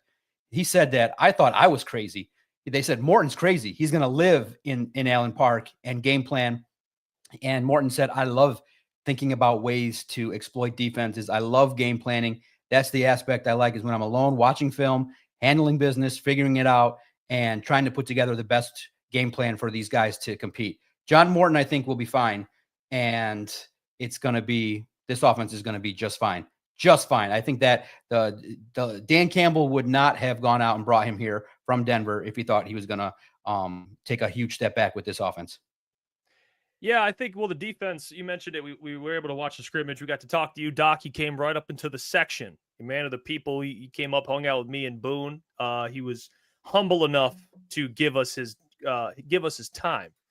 So shout out to you, Doc, for coming up, hanging with the boys. But we got to see the scrimmage. The defense dominated, like you mentioned. And one thing I did notice, I'll start, obviously, and then the offense picked it up a little bit. But one thing I didn't notice is they're just letting Jack roll with this green dot. They just fully trust him with that. Anzo's back out there. Obviously, they're still a very good duo, but they're giving Jack the complete reins. What has kind of been your evaluation of Jack Campbell? Now you got to see it in a scrimmage, and just your thoughts of him kind of keeping that green dot. It has to signal, right, that they think this guy is the future, right? Sorry, Anzo, we can't work it out, but Jack Campbell is the future of this football team. Yeah, he's around the football, right? Him, 46 and 32 were just around the football the entire scrimmage. And I think you guys saw the rep where he ran down and basically had a 5-yard head start to try and plow through Jahmyr Gibbs. I think everybody turned around and watched the screen and was like, oh my God, Jahmyr, sorry you had to try and block that. A blitzing Jack Campbell coming down on Jahmyr Gibbs is not a sight. I would be like, Dan, I don't want to block anymore. I want to change everyone's perception. I want to let somebody else block because Jack definitely let Jahmyr Gibbs know what was up. Listen, Jack Campbell's ferocious. He reminds everybody of Chris Spielman. He'll fill that role nicely. And look, even though maybe I was wrong about Alex Anzalone and maybe that he doesn't get a contract, there's an opportunity for Alex if he doesn't get the deal. I'm still holding out hope maybe he gets a couple more million and maybe doesn't get the long-term deal, but the long-term deal, but will settle for a couple more million guaranteed for this year. Alex is going to be motivated because if he turns it around and realizes, okay, I'm playing for my future, and if the Lions don't want to give me the money, somebody will.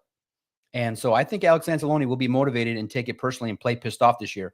I don't see, him loafing and costing himself millions because there's still an opportunity. His agent should tell him, hey, Alex, get after it. You're going to potentially have an opportunity to make millions with somebody else. And so Jack Campbell, it's his opportunity now to build upon the 131 tackle season he had last year. I think he's getting better in coverage more and more. And all you can say for a guy like that, he's a Detroit Lion. The coaching staff loves him. He's very close with Calvin Shepard, his former position coach, and now his defensive coordinator. I think he's going to bring everything in a no-nonsense approach to lead the defense. And look out, he's going to make some plays. And I think more and more this year, you'll see some impactful plays and maybe even pop some helmets off because of the ferociousness with which he tackles. And all you can ask for in a player of his caliber is continue to grow, be impactful, and now become the leader of this defense. And I think you're going to start to see it, and everybody's going to respect it. Everyone's going to know Jack Campbell's name, not only in Detroit, but across the league after the conclusion of the 2025 season.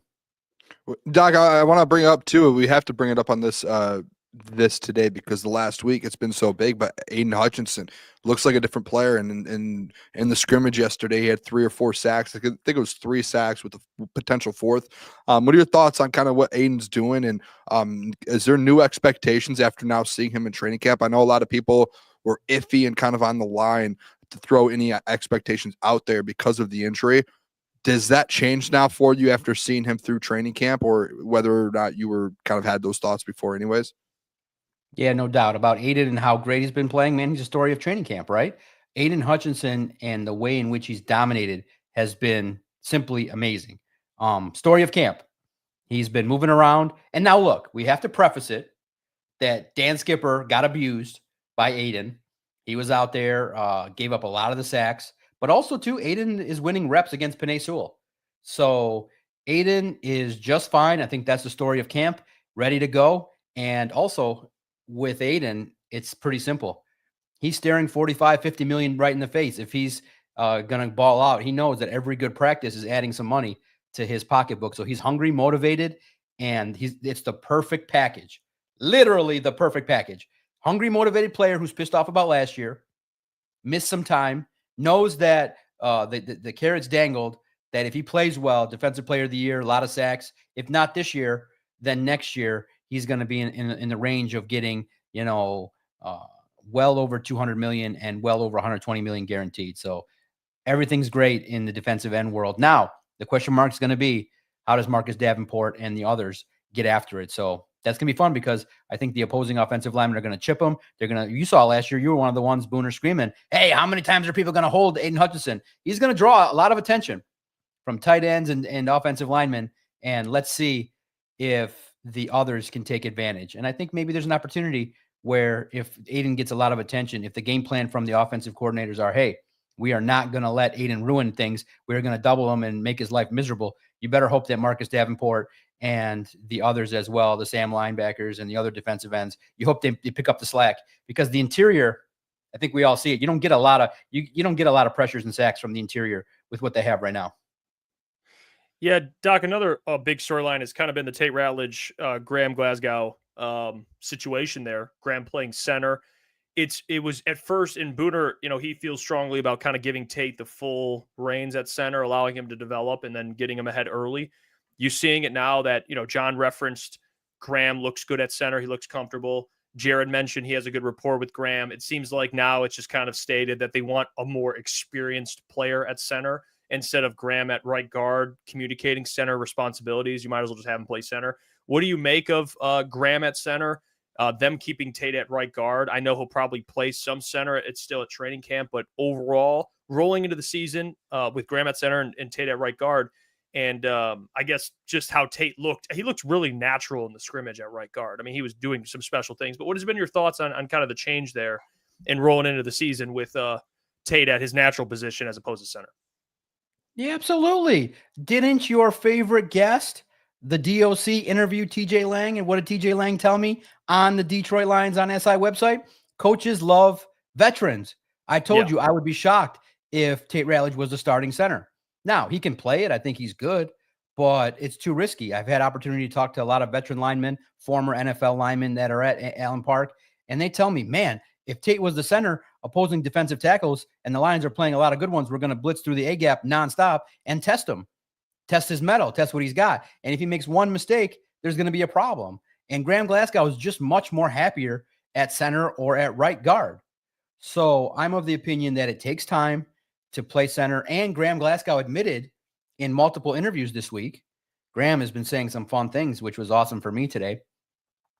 He said it takes about a full year to grasp the concept of center. A full year. In a year where you want to win a Super Bowl, I don't think you throw Tate Ratledge to the wolves. He can do it. Sheila Hemp even said, hey, can he play center maybe? And Dan's like, yeah, he's versatile. He can do a lot of things. But naturally, you saw, and I wanted to see it. I even willed it to happen. I willed Tate Ratledge to bury Tyleik Williams because I made a reporting error like 5 days ago. I said in an excited X post, I'm like, yeah, Tyleik felt the wrath of Tate Ratledge. Only problem was Tyleik wasn't there at practice. I was like, oops, wrong number. But man, things go by so fast. It's so hard to watch the coverage, the linemen, who's there. And so I made one reporting botch, but it happened for real at the scrimmage where it actually went the way I thought it would go. Ratledge ran out into the second level and was just pummeling Tyleik Williams. And it was a welcome to the NFL moment that we all found about. So I tweeted it the second it happened. So Tate Ratledge is a natural right guard right now. So the question marks get alleviated when you got a comfortable player who's a monster. Tate Ratledge Penesul, man, good luck. Tate Ratledge said the greatest thing on Inside the Den. He said, by the fourth quarter, I know I'm going to win, and the other guy's going to tap out. That's gritty. That means he's ready to go. He's a four-quarter guy. So play him at right guard. Let him be comfortable his first year, gaining confidence, and he's going to be a player this year that's going to definitely make the offensive line feel great. And now the question mark is going to be, guys, Taylor Decker should be okay. Hopefully he stays healthy. Christian Mahogany's arguably having one of the most consistent positive camps among all the Lions. The question mark is going to be Graham Glasgow. He hasn't looked good against the run guys.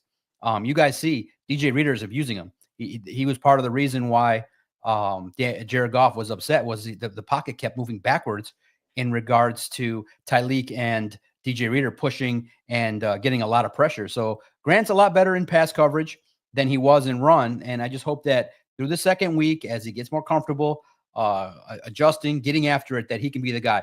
The X factor of the offensive line is Graham Glasgow. If he has a bad year, it's going to cause a big issue for the Detroit Lions offensive line. And so right now, you just got to hope that he rebounds. And he's a veteran. There's a lot of experience level there. And he had a good year prior when he was healthy. Now, when you're tasked with being center, you got to play well. You got to be consistent. You got to bring it. If he falters, the offensive line is going to collapse. Yeah, Doug, I was lucky enough to come on your show earlier this week and speak about the training camp and everything. One question you asked me, and I want to get your answer here on the show today. You had brought up Isaac Tesla and Tim Patrick and that whole dynamic, what's going on right now. Tim Patrick came out and actually mentioned that he doesn't feel like he's given it, he's not performing to where he should be. And on the other side, Isaac Tesla's going out there. I know he's with the twos, but he's making plays every day, it feels like. When do you think that dynamic at some point this season turns to where they start to look at the younger guy with Isaac Tesla and he starts getting a little bit more reps, or even just reps with the ones in general? No, look, it's a slow start to camp. There are adjustments made. Tim Patrick is somebody that is, learning the nuances further of John Morton's offense, and sometimes it takes time. And I think that the good thing is he acknowledged it, but he also closed the practice out with a nice grab who gained confidence. I don't think at all. I think, I don't know if it was that exact moment as I was watching and eating where Dan Campbell looked at the screen and said, and him and Brad were talking, he said, who's going to be better in year 2? I think they were talking about Tesla, but it could have been somebody else. But I think that Tesla has the benefit of having an opportunity to grow and learn behind Khalif Raymond and Tim Patrick. Tim Patrick is sure-handed, and he also wants to prove that he can earn another contract as well. And I think that a veteran in this offense will have more knowledge of what routes to run at the right time. Look, I think Isaac Tesla is going to have a chance to contribute in 4 wide receiver sets. You're going to get him out there on the field. And I think they said that there's chances that he can contribute in a lot of ways sooner rather than later. Do I think that Isaac Tesla is going to take over his job from seeing him play with the 2s and the 3s? Not yet, but there's an opportunity to get him out there and see what he can do. And if Tesla makes plays and Tim Patrick doesn't, not for long. So the opportunity's there, but I'm of the opinion, I have hope currently that Tim Patrick, with the work that he's done with Jared Goff, the reliability that he's got, the gaining confidence. And he said, he's like, I'm going to be going up against the 3rd or 4th best cornerback of the opposing team. It's going to be hard for me to believe that Tim Patrick's going to have a bad year. Jameson Williams is going to get a lot of safety attention and attention from top defensive backs. Amon-Ra St. Brown has to garner attention. Sam Laporta is going to have to garner attention from a lot of top linebackers. That just leaves Tim Patrick to be like, I can eat. Get me the ball. And he should be able to get open with his size and strength. So even though he had a slow start and he admitted it, I'm still high on Tim Patrick as we speak right now. Yeah, and Doc, just speaking, kind of go back to more of the D line. I know we got to watch PM Boone, Marcus Davenport kind of out there playing. What has kind of been your evaluation of him? Because he had a nasty hit on Jahmyr Gibbs, which I thought was, in the run game, he does some good things. Pass rushing wise, he's a more of a power guy, but he's been healthy. He's been in training camp. You've been there. What has been your kind of evaluation of Marcus Davenport? And then also you can just throw in your Ahmed Hassanin evaluation because we haven't gotten to see him every day, but just kind of how he's progressing, both those guys. Yeah, no doubt. The defensive end depth is going to be very key. There's some great work with Keith Cooper and Nate Lynn. They're doing some job. They're doing some work. They're earning opportunities to be looked at and probably be out there on the field out there in the preseason. Marcus Davenport's been a monster. Yeah, you saw him run over Jahmyr Gibbs. It was like, whoa, we all had to. It was weird, man. That screen behind us was glitching quite a bit, and I definitely wrote down 92 destroyed a running back, but I wanted to make sure it was Jahmyr Gibbs before I ever officially reported anything. But my goodness, from our vantage point, Marcus Davenport's playing at a very high level. He's healthy. So bonus that he's healthy still. And I think that the plan so far has been for him to get out there and to work. And he's been part of a good front four that can get after it. He's had a good camp and he looks like a first-round pick. He looks like a prototypical defensive end. And he's comfortable. I think he likes the room with the energy of Ahmed Hassanin. Listen, guys, Ahmed Hassanin is the truth. You see it. He's full energy. He's going full speed in reps where maybe they're walkthrough. So he's winning reps against Mason Miller, winning reps against guys that he's supposed to win reps against. He's battling Giovanni Manu back and forth. Hassanin, look, it's about him, consistency with each day.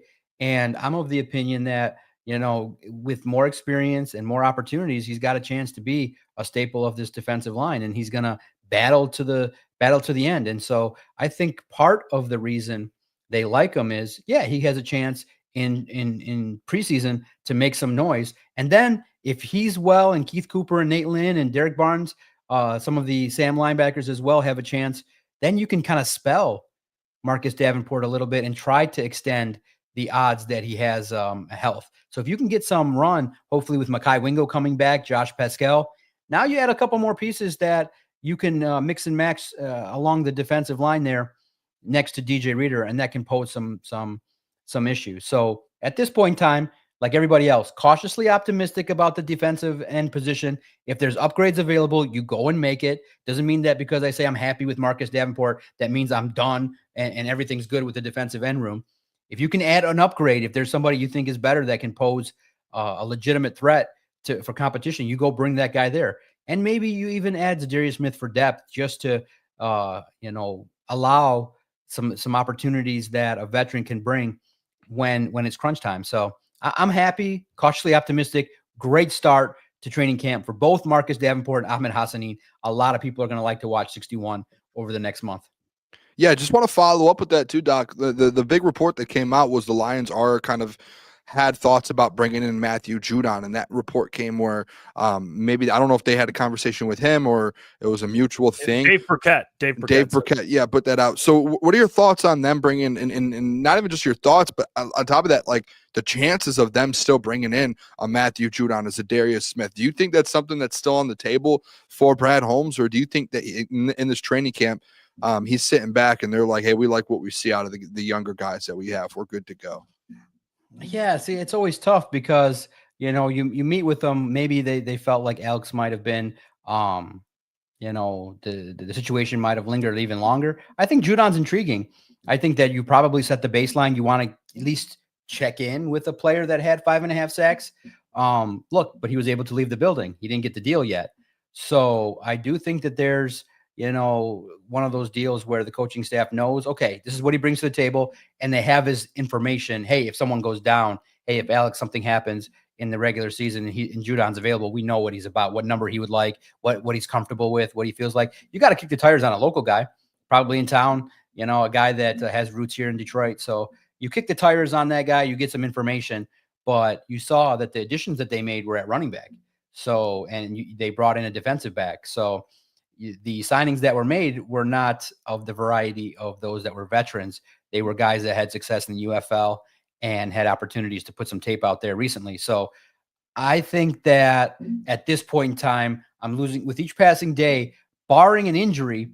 I think Zadarius Smith finds himself back in the NFL, but with somebody else, just because of his age. And the Lions have a couple guys that are Nate Lynn and Keith Cooper are doing the job pretty well. And you're getting Mekhi Wingo back and Josh Pascal. There's 4 guys right there that are competing super hard every single day and doing things. And you still got Al-Quadin Muhammad trying to make plays. So you have guys that are trying to get after it that the coaching staff really likes and respects. So I just don't see them taking time now to acclimate them and bring them in. So I would be surprised if Judon signed during training camp with his veteran status. Yeah, I think another big one storyline wise has been just the secondary as a whole. TA obviously taking the next step, which I do want your kind of thoughts on how he's looked. I know he's dealing with injury, which you can share your thoughts on that as well. But DJ Reed, him, Brian Branch, who's just been as advertised. It seems like he just gets even better. He's a scary, scary player. And we've had people come up and be like, this guy might be the best player besides Hutch, like on defense. With all due respect to Kirby. But what have you kind of made of the secondary and even like the depth there with Rock Ya-Sin you talked about and Ennis Rakestraw, so on and so forth? Yeah, first and foremost, Ennis Rakestraw has been a little bit disappointing. It just seems like he makes a play, but he's still trying to battle injury and trying to work through something that he suffered. Nothing that's keeping him off the field, but it's not allowing him to showcase what he's about. So that's been a little bit unfortunate, a little bit one of the disappointing aspects of camp so far is Ennis Rakestraw. He's going to have a chance to play on the outside, but we haven't seen him really make an impact because he's battling through some things. So he's got a long way to go. He's still trying to get his feet wet and get acclimated and get after it and stay out there on the field. The defensive backs room, I think, is unbelievable. Unbelievable and can be a strength. Starting with Brian Branch, Kirby Joseph. You look at probably one of the best safety duos that will be around this year. I think that Brian Branch is going to look to have a more disciplined game, and he's got to walk that fine line of being aggressive, hitting, but also avoiding those 15-yard penalties because they racked up quite a bit last year, and he racked up some fines that he doesn't want to pay.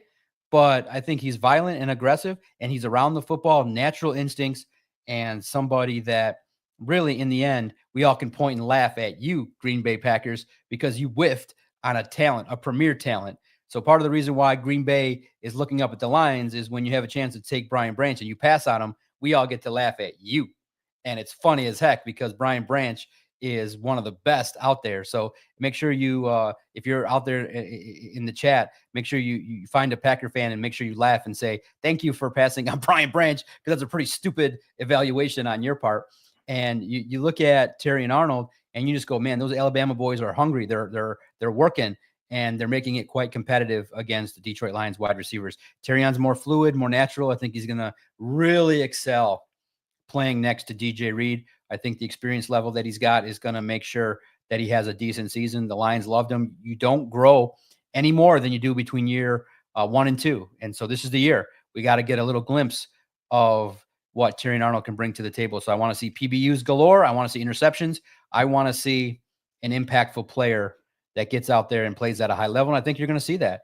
You're going to see TA showcase why he was a player the team decided to take a first-round pick with. And you guys are seeing it. It's great. It's he's fluid, moving well, and one of the big things is he's competing well. Look, he's going to give up plays, but then the next one he'll compete just as hard. And he's competing against J-Mo and Amon-Ra St. Brown. And so there's only one thing you can do when you compete against the best is to get better. Yeah, other side of the ball there, Doc, the wide receiver room. There's been a lot of the conversations about how not just the wide receivers, but weapons. Sam Laporta's had a good camp. Jamel's had a good camp. Jeff and I have talked about it a lot, like, hey, we keep boosting those guys up. But one player that everyone's not really, like, people are talking about, but no one's given the credit I think that's deserved is Amon-Ra St. Brown, to where he looks like he is even better. And we already know the level that he plays at. But, like, even in the scrimmage and throughout the last few days of camp, every time Jared Goff needed to get the rock to someone, it felt like it was Amon-Ra St. Brown again. And a couple days ago, multiple touchdowns in the scrimmage, bunch of catches and first downs when they were struggling. What are your thoughts on this whole Amon-Ra thing? Do you think he can be better? And do you think that he is still kind of that going to lead this team in receiving yards and be the heartbeat of this offense? Yeah, true natural, right? Just a pro. What I love about pros is they just come in, do the job, and handle business. When Jared needs a play, 14's the guy. I'm just really impressed with the mindset that he's got. I think that every day he treats it like, hey, I'm the guy that was drafted in the 4th round. There's no way I believe that that many wide receivers, whether it be was it 17, 18 people that were in front of him, there's no way that I should have been the guy that was selected in the 4th round. I'm the best of the bunch. And it might end up being that he's the by far the best of the bunch in that draft class in 2021. He's a staple. He's somebody that is a true pro. Listen, complete package. Good on the field, good off the field. He definitely is tired of Doc asking or anybody else asking about J-Mo. That was a little bit interesting. He's like, you guys keep asking me about J-Mo and you won't stop, but he's a beast. And J-Mo is, he's fast. He's a great player. I like him on my team. I think he's doing great. And so I'm not going to start any drama, but I joked in the media room because people were going, man, why would Amon-Ra kind of deflect on that question? The question was asked because Dan said that he feels like J-Mo is just now tapping into the beginning of his potential. If this is what early J-Mo's potential looks like, man, so I just think Amon-Ra, I joked, I said, Amon-Ra's jealous because he knows that J-Mo's getting all the love. And maybe psychologically in some way, everyone knows that Amon-Ra's an alpha and he's not overtly jealous. But I'm sure he notices that a lot of buzz has been given to J-Mo, and he's an alpha, and alphas compete. So I think that every time, look, they're teammates, they're friends. Every time he gets asked about J-Mo, is like, could you maybe ask another question about me and how great I am? I'm kidding. But it's fun in that I think he's got that dog mentality where everything that he doesn't do well in a practice, he harps on and gets better, and that just makes him that much more of an elite wide receiver. I think it's welcoming to see a natural player who works hard, tap into his potential and get after it. He can get better, and he can really get after it and have a good time with this offense. And I think that the best way to put it is him and Jared are simpatico. They're great together, and I think they're going to play together for a long period of time. Well, we do have some. What do you have the whistle? I mean, just put the whistle away. I mean, yeah, this is just ridiculous. We got mailbag questions. Having a blast over here. I love when the doc is on, man. It's my favorite day of the week. We'll start it with Venom. He says, "What's going on with Miles Frazier, Doc?" No doubt, he was injured. He won't be back until September. That stinks too, right? Because he was featured, and Brad said he would take him with the last pick of day 2, and they got him in day 3. So what's going on with him is the fact of the matter is he's injured, and he's going to miss the entire preseason. It stinks for his development, but when he gets back after it, he'll take a couple weeks practice, and he'll be behind the curve, but he'll have an opportunity to be a quality reserve. I really wanted to see what he brought to the table, but unfortunately, you're not going to see him in the preseason at all, Venom. AG's Burner says, how does John Morton change the fabric of this team? Is he cut from the same cloth as Ben Johnson? And will that transition be seamless, or will he have to tailor it to the roster? No doubt about it. I think that John Morton said it multiple times. We've talked about it even here today.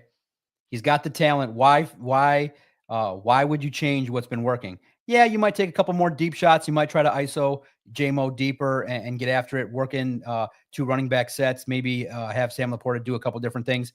But this team's going to run the football. They're going to pound the rock. They're going to get the ball to Jahmyr Gibbs. They're going to get the ball to the skill players. How does John Morton change the fabric? Not that much. He installed this offense. He was part of the installation of what Ben Johnson was doing. His key is going to be making sure that the right calls are made at the right time, be aggressive at the right time, pull back at the right time, and getting and spreading the football around and keeping everybody happy. There's a lot of mouths to feed. J-Mo, Amon-Ra, David Montgomery. So the early narrative is going to be who's not getting the ball, because somebody's going to have to – you can't spread the ball around. There might be days J-Mo gets 2 catches. There might be days they win with Amon-Ra getting 1 catch. There's literally multiple ways that this Lions offense can beat you. So how does John Morton change the fabric? I do think he is somebody that is just as passionate as Ben Johnson, but maybe has a chance to bond with the players just based on his love of the game and his willingness to work. I do think that he is cut from the same cloth of when mistakes are made. He's going to get after it with these guys, and he's going to put in the work. So the play calling will be interesting. I'm just curious to see what the benefits will be for him calling the plays from the booth. Did you see, Doc? Did you see? Shout out Mike Payton. He put out if you're blaming Jared Goff for the playoff loss, you don't know ball. What do you think of that statement? And who do you think, who would you blame for that playoff loss? Who are we talking about? Who? Mike Payton. He put out a tweet. He said if you're blaming Jared Goff for the playoff loss, you don't know ball. Why are we focused on the Commanders, bro? This is 2025 in the present. Does somebody need to throw out a hot take to get some engagement? Look, he's an individual with a lot of strong opinions, more favorable to the Lions than others. Listen, no, I'm just kidding. I like Mike. I like what he brings to the table, but I look at it like, you're singling out a portion of a debate. Jared Goff was part of the reason the Lions didn't play well. It wasn't the only reason. It was a total collapse. And there was another reason revealed. Look, first and foremost, Jared Goff had 1 bad turnover. A lot of the others that were rough, but there were also some reads that he missed. There were incompletions that were on him. So he takes ownership of it. Now, of course, it's not all Jared Goff's fault, clearly, in a football game. But part of the reason that the Lions didn't win was Jared Goff had a really bad game. It's a big portion of the reason. Another reason is Graham Glasgow was hurt, and he apologized to Jared. I thought that was when he revealed that to Justin Rogers. I felt like that should have been something that if you want to rehash it, you say the medical staff should have said, hey, this guy's struggling out there, gave up 9 pressures. In what world is that going to be okay? He was limping between plays. They should have figured it out and got him out of the game. And that might have been an opportunity to get after it. But unfortunately, the Lions just never got the momentum needed, and their turnovers result. Also, too, remember, Jared Goff fumbled the ball. So it was a bad performance. That was the empty backfield play, I think. Exactly. So there were opportunities where, yes, part of it was Ben Johnson. A big part was they were still in the game, and he made that boneheaded trick play call to J-Mo. Part of it was the defense. You also lost to Meek Robertson. So, but again, for those that want to absolve people of blame, Jared gets the blame because he gets paid $50 million. That's what you get paid for. You take the blame, you stand up there, you take the bullets, and you move forward. He didn't play his best game. It was the worst time to have a bad game, but he was right. Mike is right. You don't blame Jared exclusively for the loss, but it's a nice portion of the reason why people are now more and more people are questioning if Jared Goff can lead this Lions team to a Super Bowl. He can lead them to a lot of wins, but the big question mark still remains. It's still out in the open. Can Jared Goff win the big one? And the calm down crowd can tweet until the high heavens, but until he wins the big one, which is the final game of the year, that's where Jared Goff's level is. You make $50 million, you've done it all. And his coach said it. His position coach said it when I asked directly to Mark Brunell, the voice you hear regularly, not part-time, the voice you hear regularly asking Dan Campbell questions. Hey, Mark Brunell, what is it you need to see from Jared Goff? What's his mindset? He's like, Jared Goff, his mindset right now is simple. Win the Super Bowl. And I love that. That should be the only mindset for JG16. And if you're in that comparison, I was shocked. John Gruden compared Jared Goff to Joe Montana. If you want to be compared to Joe Montana and not Dan Marino, when the last game of the year happens, Jared's got to be the one hoisting the Lombardi Trophy. And I hope he deserves the chance to have it happen here in Detroit. But you're not going to silence anybody that has any doubts until it happens. What about this one? More of a statement, but Ben Blue says, how many times do I have to explain that Brad does not want to willingly sign, draft, or trade for DNs? He doesn't care about the position. The writing has been on the wall for years now. Well, then how the heck did Aiden Hutchinson get on this team? How the heck did free agent Marcus Davenport get on this team? How the heck did Ahmed Hassanin get on this team? He cares about the position, but he's got a type. He's got a type, and he believes he has one of the best three. And guys, Brad Holmes is not going to willingly ignore a position. But also, too, he realizes that when he falls in love with his draft guy, he's got to pay him. And so falling in love is expensive. On the field and away from the field, too. For us married guys, you all understand falling in love is expensive. And for the Lions, they believe that they got one of the top 3 defensive ends. Most teams don't have 2 top 5 defensive ends.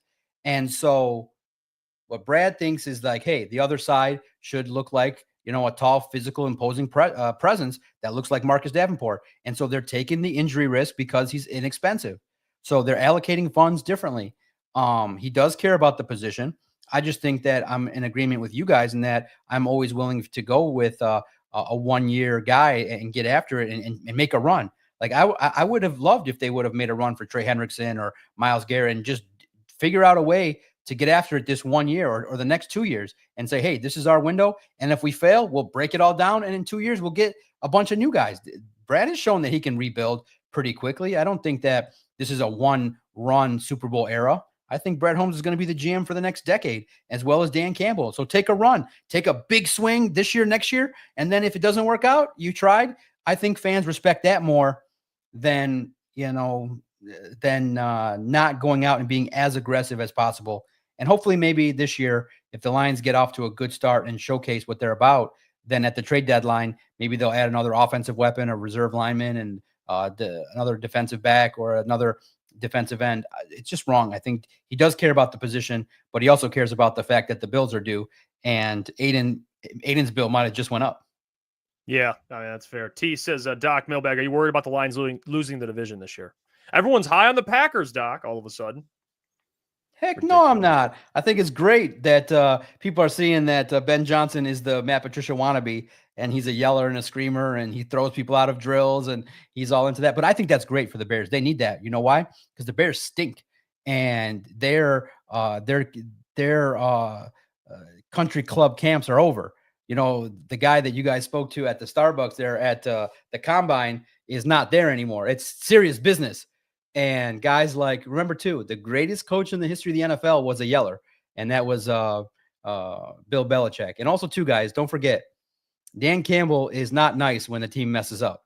All right, coaches yell, they get mad. Now we're just playing it up because it's funny and it's hilarious to make fun of Ben Johnson at any chance you can get. But I think Ben Johnson will succeed eventually, but not this year. It takes time. Ben Johnson's offense is intricate, but they will get rewarded. And next year and the year after will be some fun times. This year, I've said it. The mission is to unload the chamber on the Bears week 2. You leave nothing left to chance, and you go whoop their ass 52-10, and you embarrass Ben Johnson for even thinking about staying in the division. I am not worried at all. 3-time back-to-back division champs will be the Detroit Lions. Count on it. Because look, I know people say the schedule is rough. Win all your games at home. Try to be 3-5, just around 500 around the road, and you'll get to 10 wins. The home schedule looks relatively fair for the Lions. You should win all of them, but maybe one or two.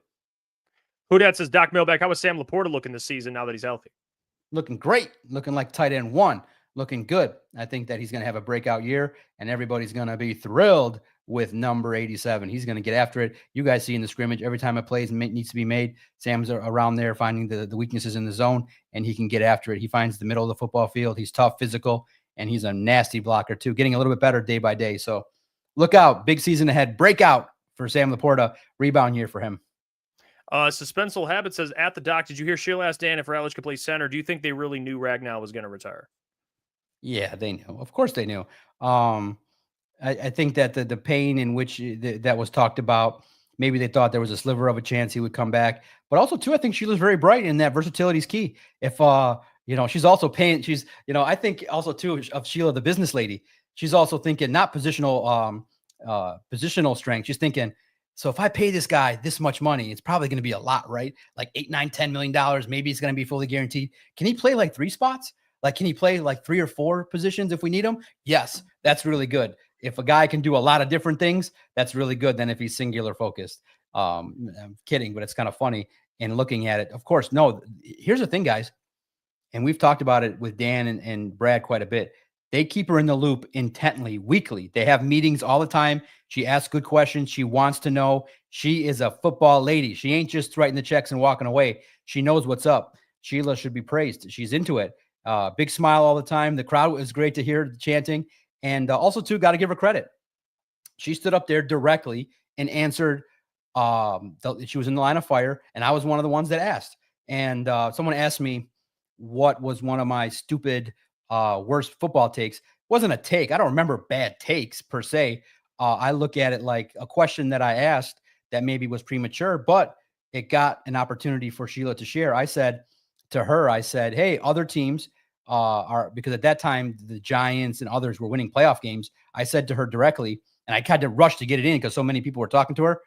And I said to her, hey, other teams are at this point, the Lions are 1-5, 1-6. They're losing. The noise is getting hotter around Dan Campbell. I said to her, other teams are winning playoff games and maybe their rebuilds are a little bit faster.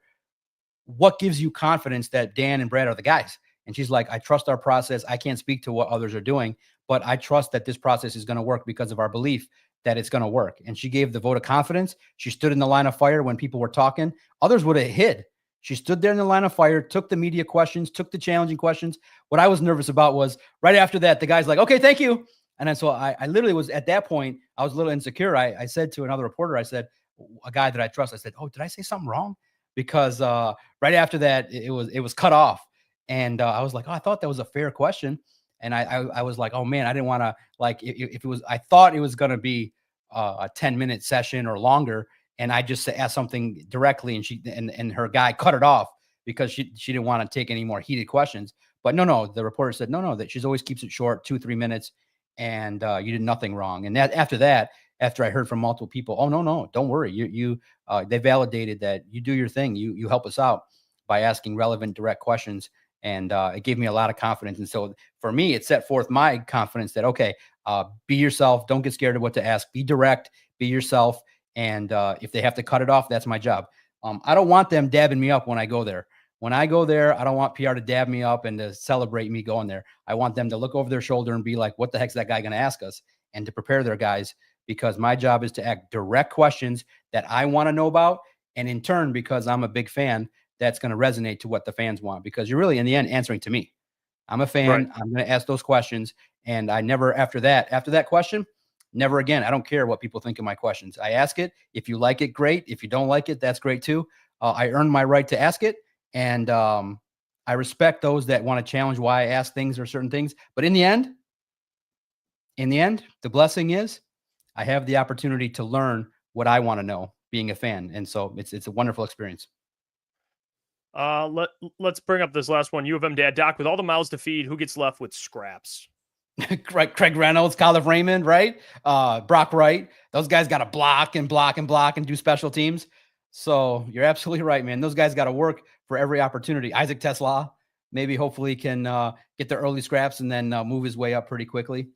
and it's a great opportunity. And for AG's burner, no media training. Listen, so far so good. I think there's a lot of respect level. My job is to ask the tough questions, and I think there's a lot of respect being earned when you do it day after day, year after year. This is my 4th year, and in the end, I have not had too many issues where people have challenged the nature of the question, because they understand that I'm the conduit between the Lions and the fans, and I don't have to sugarcoat much. I ask what comes to my mind. I also I'm humble enough to ask others. I ask, hey, friends, family, colleagues, hey, what are you interested in? What's the idea of what you would be most wondering about the Lions? And then if there's something really interesting that intrigues me, I ask it. So I love the job. It's a blessing. And in the end, I think if anybody on the Lions saw me out in the streets, they would put their hand out, shake my hand, and say, good work.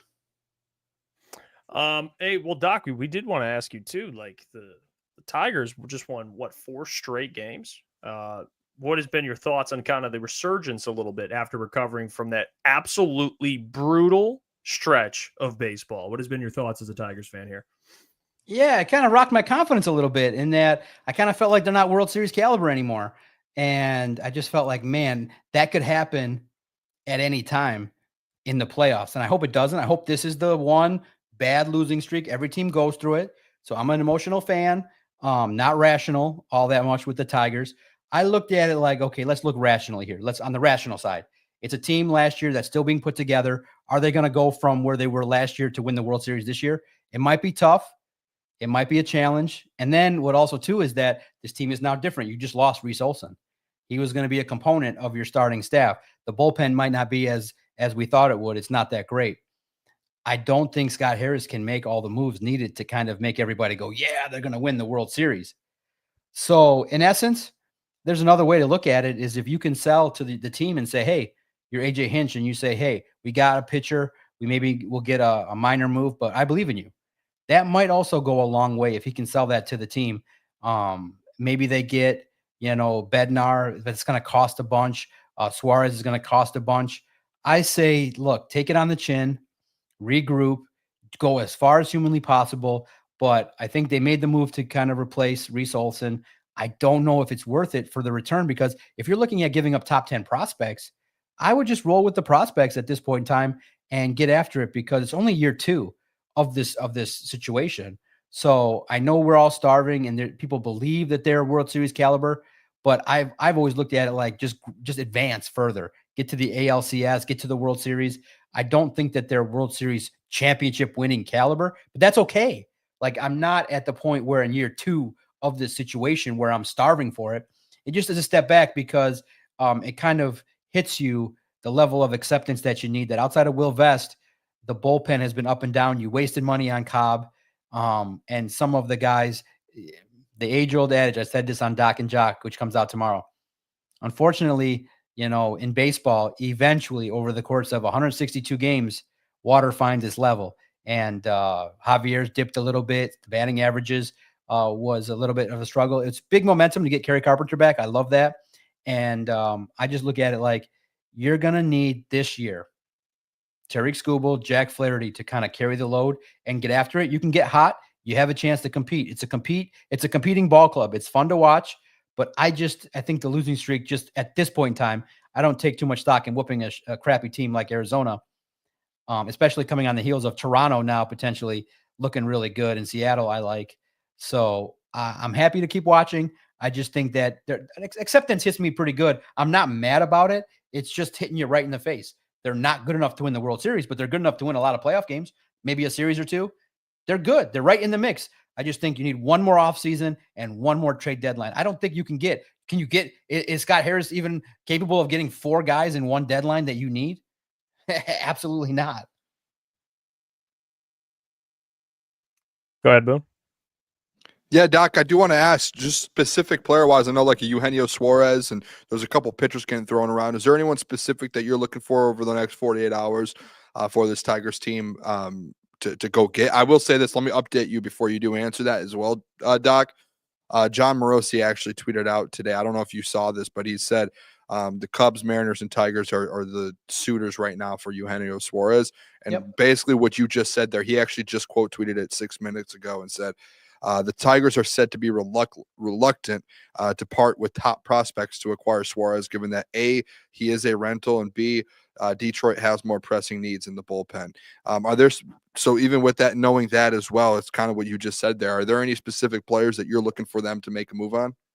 Yeah, I wanted them to get Bednar. I thought Pittsburgh would be a team, but they also wanted, he's not cheap either. So unfortunately, again, what also rocked me, what was disappointing was Evan Petzold, somebody who came through also working with the Detroit Sports Podcast a decade ago. He worked his way up quickly to become a star, man. He's great at what he does. I think one of the best on the beat, Evan Petzold. And it was really wild to look back on some tweets and be like, holy cow, he definitely did some content for us too. It was wild that he became the beat writer.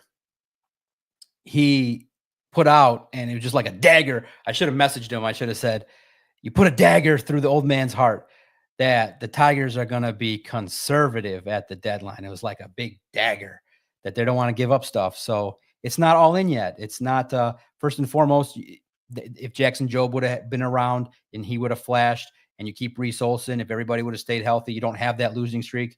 I thought the losing streak would open everybody's eyes and make them more aggressive. But I think that in the talks that Scott Harris and AJ Hinch have had, they've said, we're honest with ourselves that we look at our weaknesses, we look at our strengths, we know what we're about.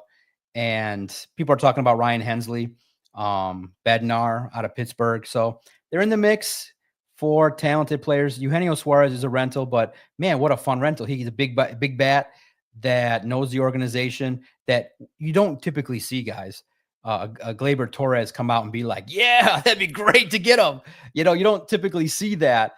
You typically have the more PC answer when a player's asked about it, like, hey, that's not my job. I hope that the ball club always gets better. But he's all like, yeah, make it happen. Drop it like it's hot. Make it happen. And it's just disappointing because, look, it's gamesmanship. Clearly, everyone knows. And so it stinks because you don't have the leverage. Everyone knows you want Eugenio Suarez, and everyone knows that you need a bat and you need a third baseman. So if you're Arizona, you're like, price is high, boys. Scott, price is high. Click. What about this guy? Nope, price is high. Click. And so trades are hard to make, and they want some big time prospects. So we shall see how it plays out. I just think it's going to be a light deadline. Maybe, like I said, a reserve player similar to Paddock that can help. That might not be so crazy in terms of what you need to give up for him. Well, Doc, we appreciate the hell out of you. You keep up the good work, my friend. You did great today. And please, everyone, go give Doc a follow, a subscription. Check out his work as well. Detroit Lions on Sports Illustrated. Doc, we will talk to you next Wednesday. I look forward to it. Check out @Detroit Podcast. I'll be at the game. Let's go. Traveling tomorrow, coming back Friday. Let's go, man. It's going to be a fun time. Get after it, boys. Doc's on the road. Hey, That's Doc. what I'm talking about. Doc, while you're in the stadium there, we're going to be doing a live show. If you want to hop on your phone, just a couple minutes. If you have a space there or time, feel free. Yeah. All right, bro. Always Back an open when invite. we'll take care of it. We'll see. All right, there you go. John Maakaron joining the fellas. Hey, the Doc, man. The Doc harps on me all the time about trying to be a pro. The guy just knocks me down, man.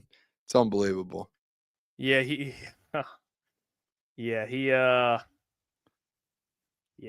that comment, Brokeback Boone. I'm trying to be as a pro of a pro as I can, and he just comes in and just That's a tough one. shoots me down, man. That's a tough one. Motor City Derek says, I'm late to the party, but Mailbag, what's the latest on who's playing tomorrow besides rookies and those on the bubble? Well, I think that might be really all that's playing, to be honest. Yeah. Rookies and who's on the bubble. I mean, Hendon Hooker, would a guy that's not a rookie and not on the bubble, I guess, would be the player. But most of the guys will be. Is he not on the bubble? He's not on the he's not going to get cut. He won't get cut. He's not going to get cut. Confirmed? You want to make a bet? Well, I know. No, I'm not making a bet. I think he makes but I think there's a positional battle going on between. No, if he loses it, he's not going to get cut. That's what on the bubble. They'll keep two quarterbacks, and they'll have a third for an emergency. And the third will be the one that gets cut. So you think is this breaking news? You think he's on the bubble, Hendon Hooker? No, I just think he's battling for QB2, and QB3 is technically, I believe they cut QB3 to add to the practice squad. If I'm correct with that, I could be wrong. I believe that's how it works, though.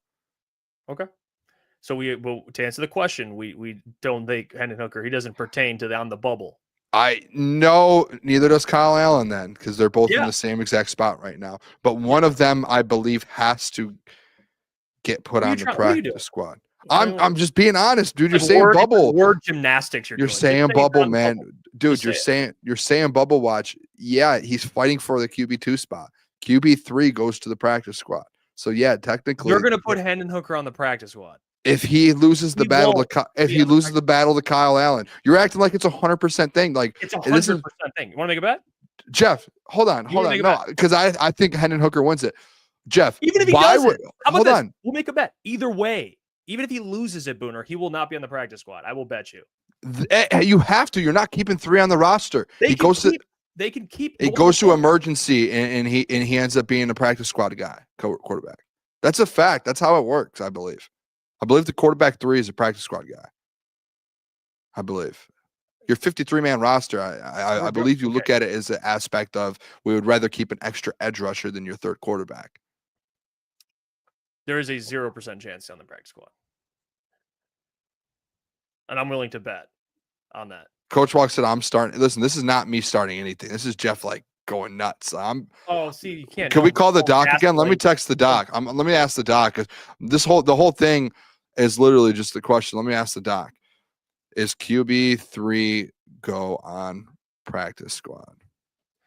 Yeah, it's gonna be Hendon Hooker. Who else? It has nothing to do with Hendon Hooker. I'm not going at Hendon Hooker. I'm just saying I think quarterback 3 gets put on the practice squad. I don't think they keep the third quarterback on the 53-man. I don't know. So if he's in a battle for that, and and this is my point, you're the one that's saying your number one thing to watch is Kyle Allen and Hendon Hooker tomorrow. Yeah. Obviously that means there's a battle going on. So he has a chance to lose it. Like if he's battling right now, there's a chance. And if that's the case, quarterback 3. 0%. But again, Jeff, you're saying 0%. I believe QB3 goes to the practice squad. I can't comment because I don't know that that's true. I just text the doc to figure it out, but I'm telling you that's what I'm saying. Regardless, there's 0% chance of being in the practice. But he'll be gone within days. Like they're not doing that. They wouldn't. It's not happening. He wouldn't. Third round pick from 3 years ago. Like they're not. Colby Sorsdahl is still on the roster. You know what I'm saying? He'll get cut. Yeah, 100% Colby's getting cut. But not Hendon Hooker. He's not getting cut. Yeah, is it true? They have 3 quarterbacks in the 53. Is that true? That's what I'm trying to figure out. If they don't, they need a practice. The problem is like you need a practice squad quarterback, correct? Wait, they could go find a practice squad QB. I mean, they got Jake Fromm last. I mean, they can find one. That's not. Doc just texted me back. Are you ready for this? What do you say? They likely will keep 2, but the third, just as I said, the third can be called up for emergency. I don't think they keep 3 on active roster. It's not automatic, but that is what they've done. So that's my point is if Kyle Allen wins the job, Hendon goes down, right? And yes, if he gets picked up, he gets picked up. That's Dan said it last year when they cut guys. Like the problem is with having such a good roster top to bottom is when you cut guys, they get picked up. Prime example, 2 seasons ago, cut Trevor Nowatzki to go on the practice squad. Then all of a sudden he gets picked up by Trevor Nowatzki. Hold on. I'm giving an example, dude. It's the only one I can think of at the moment. Stop trying to be all weird. He gets picked up by Arizona and they lose a player. I understand your point. Gardeer said you can protect 3. Maybe you can throw him as the emergency and it doesn't count towards the 53-man and teams can't pick him up. I don't know how it works, but my point is they keep 2 quarterbacks in the 53-man. And if he's battling it out right now, then and he loses it. But okay. Questions arise. This guy isn't Tom Brady. Why are you acting like he's Tom Brady? You're guaranteed. My point. The question was Jesus, on the hop bubble. off of it, dude. Dude, you're getting upset because the question was on the bubble. I said I don't think Hendon's on the bubble, and you agreed, but still. Well, no, he's on the bubble because he's battling for the quarterback 2 position, which they only keep 2. Yes. Okay. Why else would you bring up earlier today that your number one thing in the game you're watching is the quarterback battle? It's a battle. It's exactly, a battle. And they only keep 2. You're 1,000% sure. Doc literally texts me back and says they keep 2. The doc literally just text. Do you want me to show you the text? He literally just said they likely will keep 2. Third will be an emergency. Whether he goes to practice squad or not, the third is an emergency. On the 53-man roster. No, it doesn't count towards the 53rd guy. 53. He won't go to the practice. It's not on the bubble. He doesn't make the 53-man though. He's protect. It says a designated. Okay. A third emergency You're quarterback just on the battling something that 53-man you're just roster. Jesus, dude, doing tricks on it right now. Dude, you're hop gaslighting. off. Stop rage baiting. I'm not. Like, don't that's say what I'm you're gaslight. doing. Don't be Coach Walk in the You chat. are. You actually are, Booner. The question is on the bubble. I said no. You said no, and we're arguing. What are we Kyle arguing Allen's about? on the bubble too. I don't know what you're Yeah, so mad about. That's what I'm saying. What are we arguing about? We agree. He's not on the bubble. Why are you arguing? You're picking a fight over no reason. I like what? It's literally Google. Designated third emergency quarterback who is on the 53. This third quarterback can only enter a game if the first two quarterbacks are Oh my injured gosh, or dude, what are you freaking out about? Because you're wrong. Like we argue I'm for not. no reason, and you're wrong. So I don't know what this whole point was. This was like a ridiculous argument. Oh my gosh, bro. So to answer the question, Booner thinks he's on the bubble. I don't think he's on the bubble. He is. He's battling for QB too. It's a bubble. So he could not be on the roster by the end of preseason. I disagree with that. I disagree with that. But we'll get out of here. Jeez, crash out Jeff, man. Okay, yeah, see ya. gaslighting again. We'll end the show here. Appreciate you all. Hit the like button, subscribe, and turn the notifications on because we'll be live tomorrow before the game. Game's at 8 p.m. We'll be live before.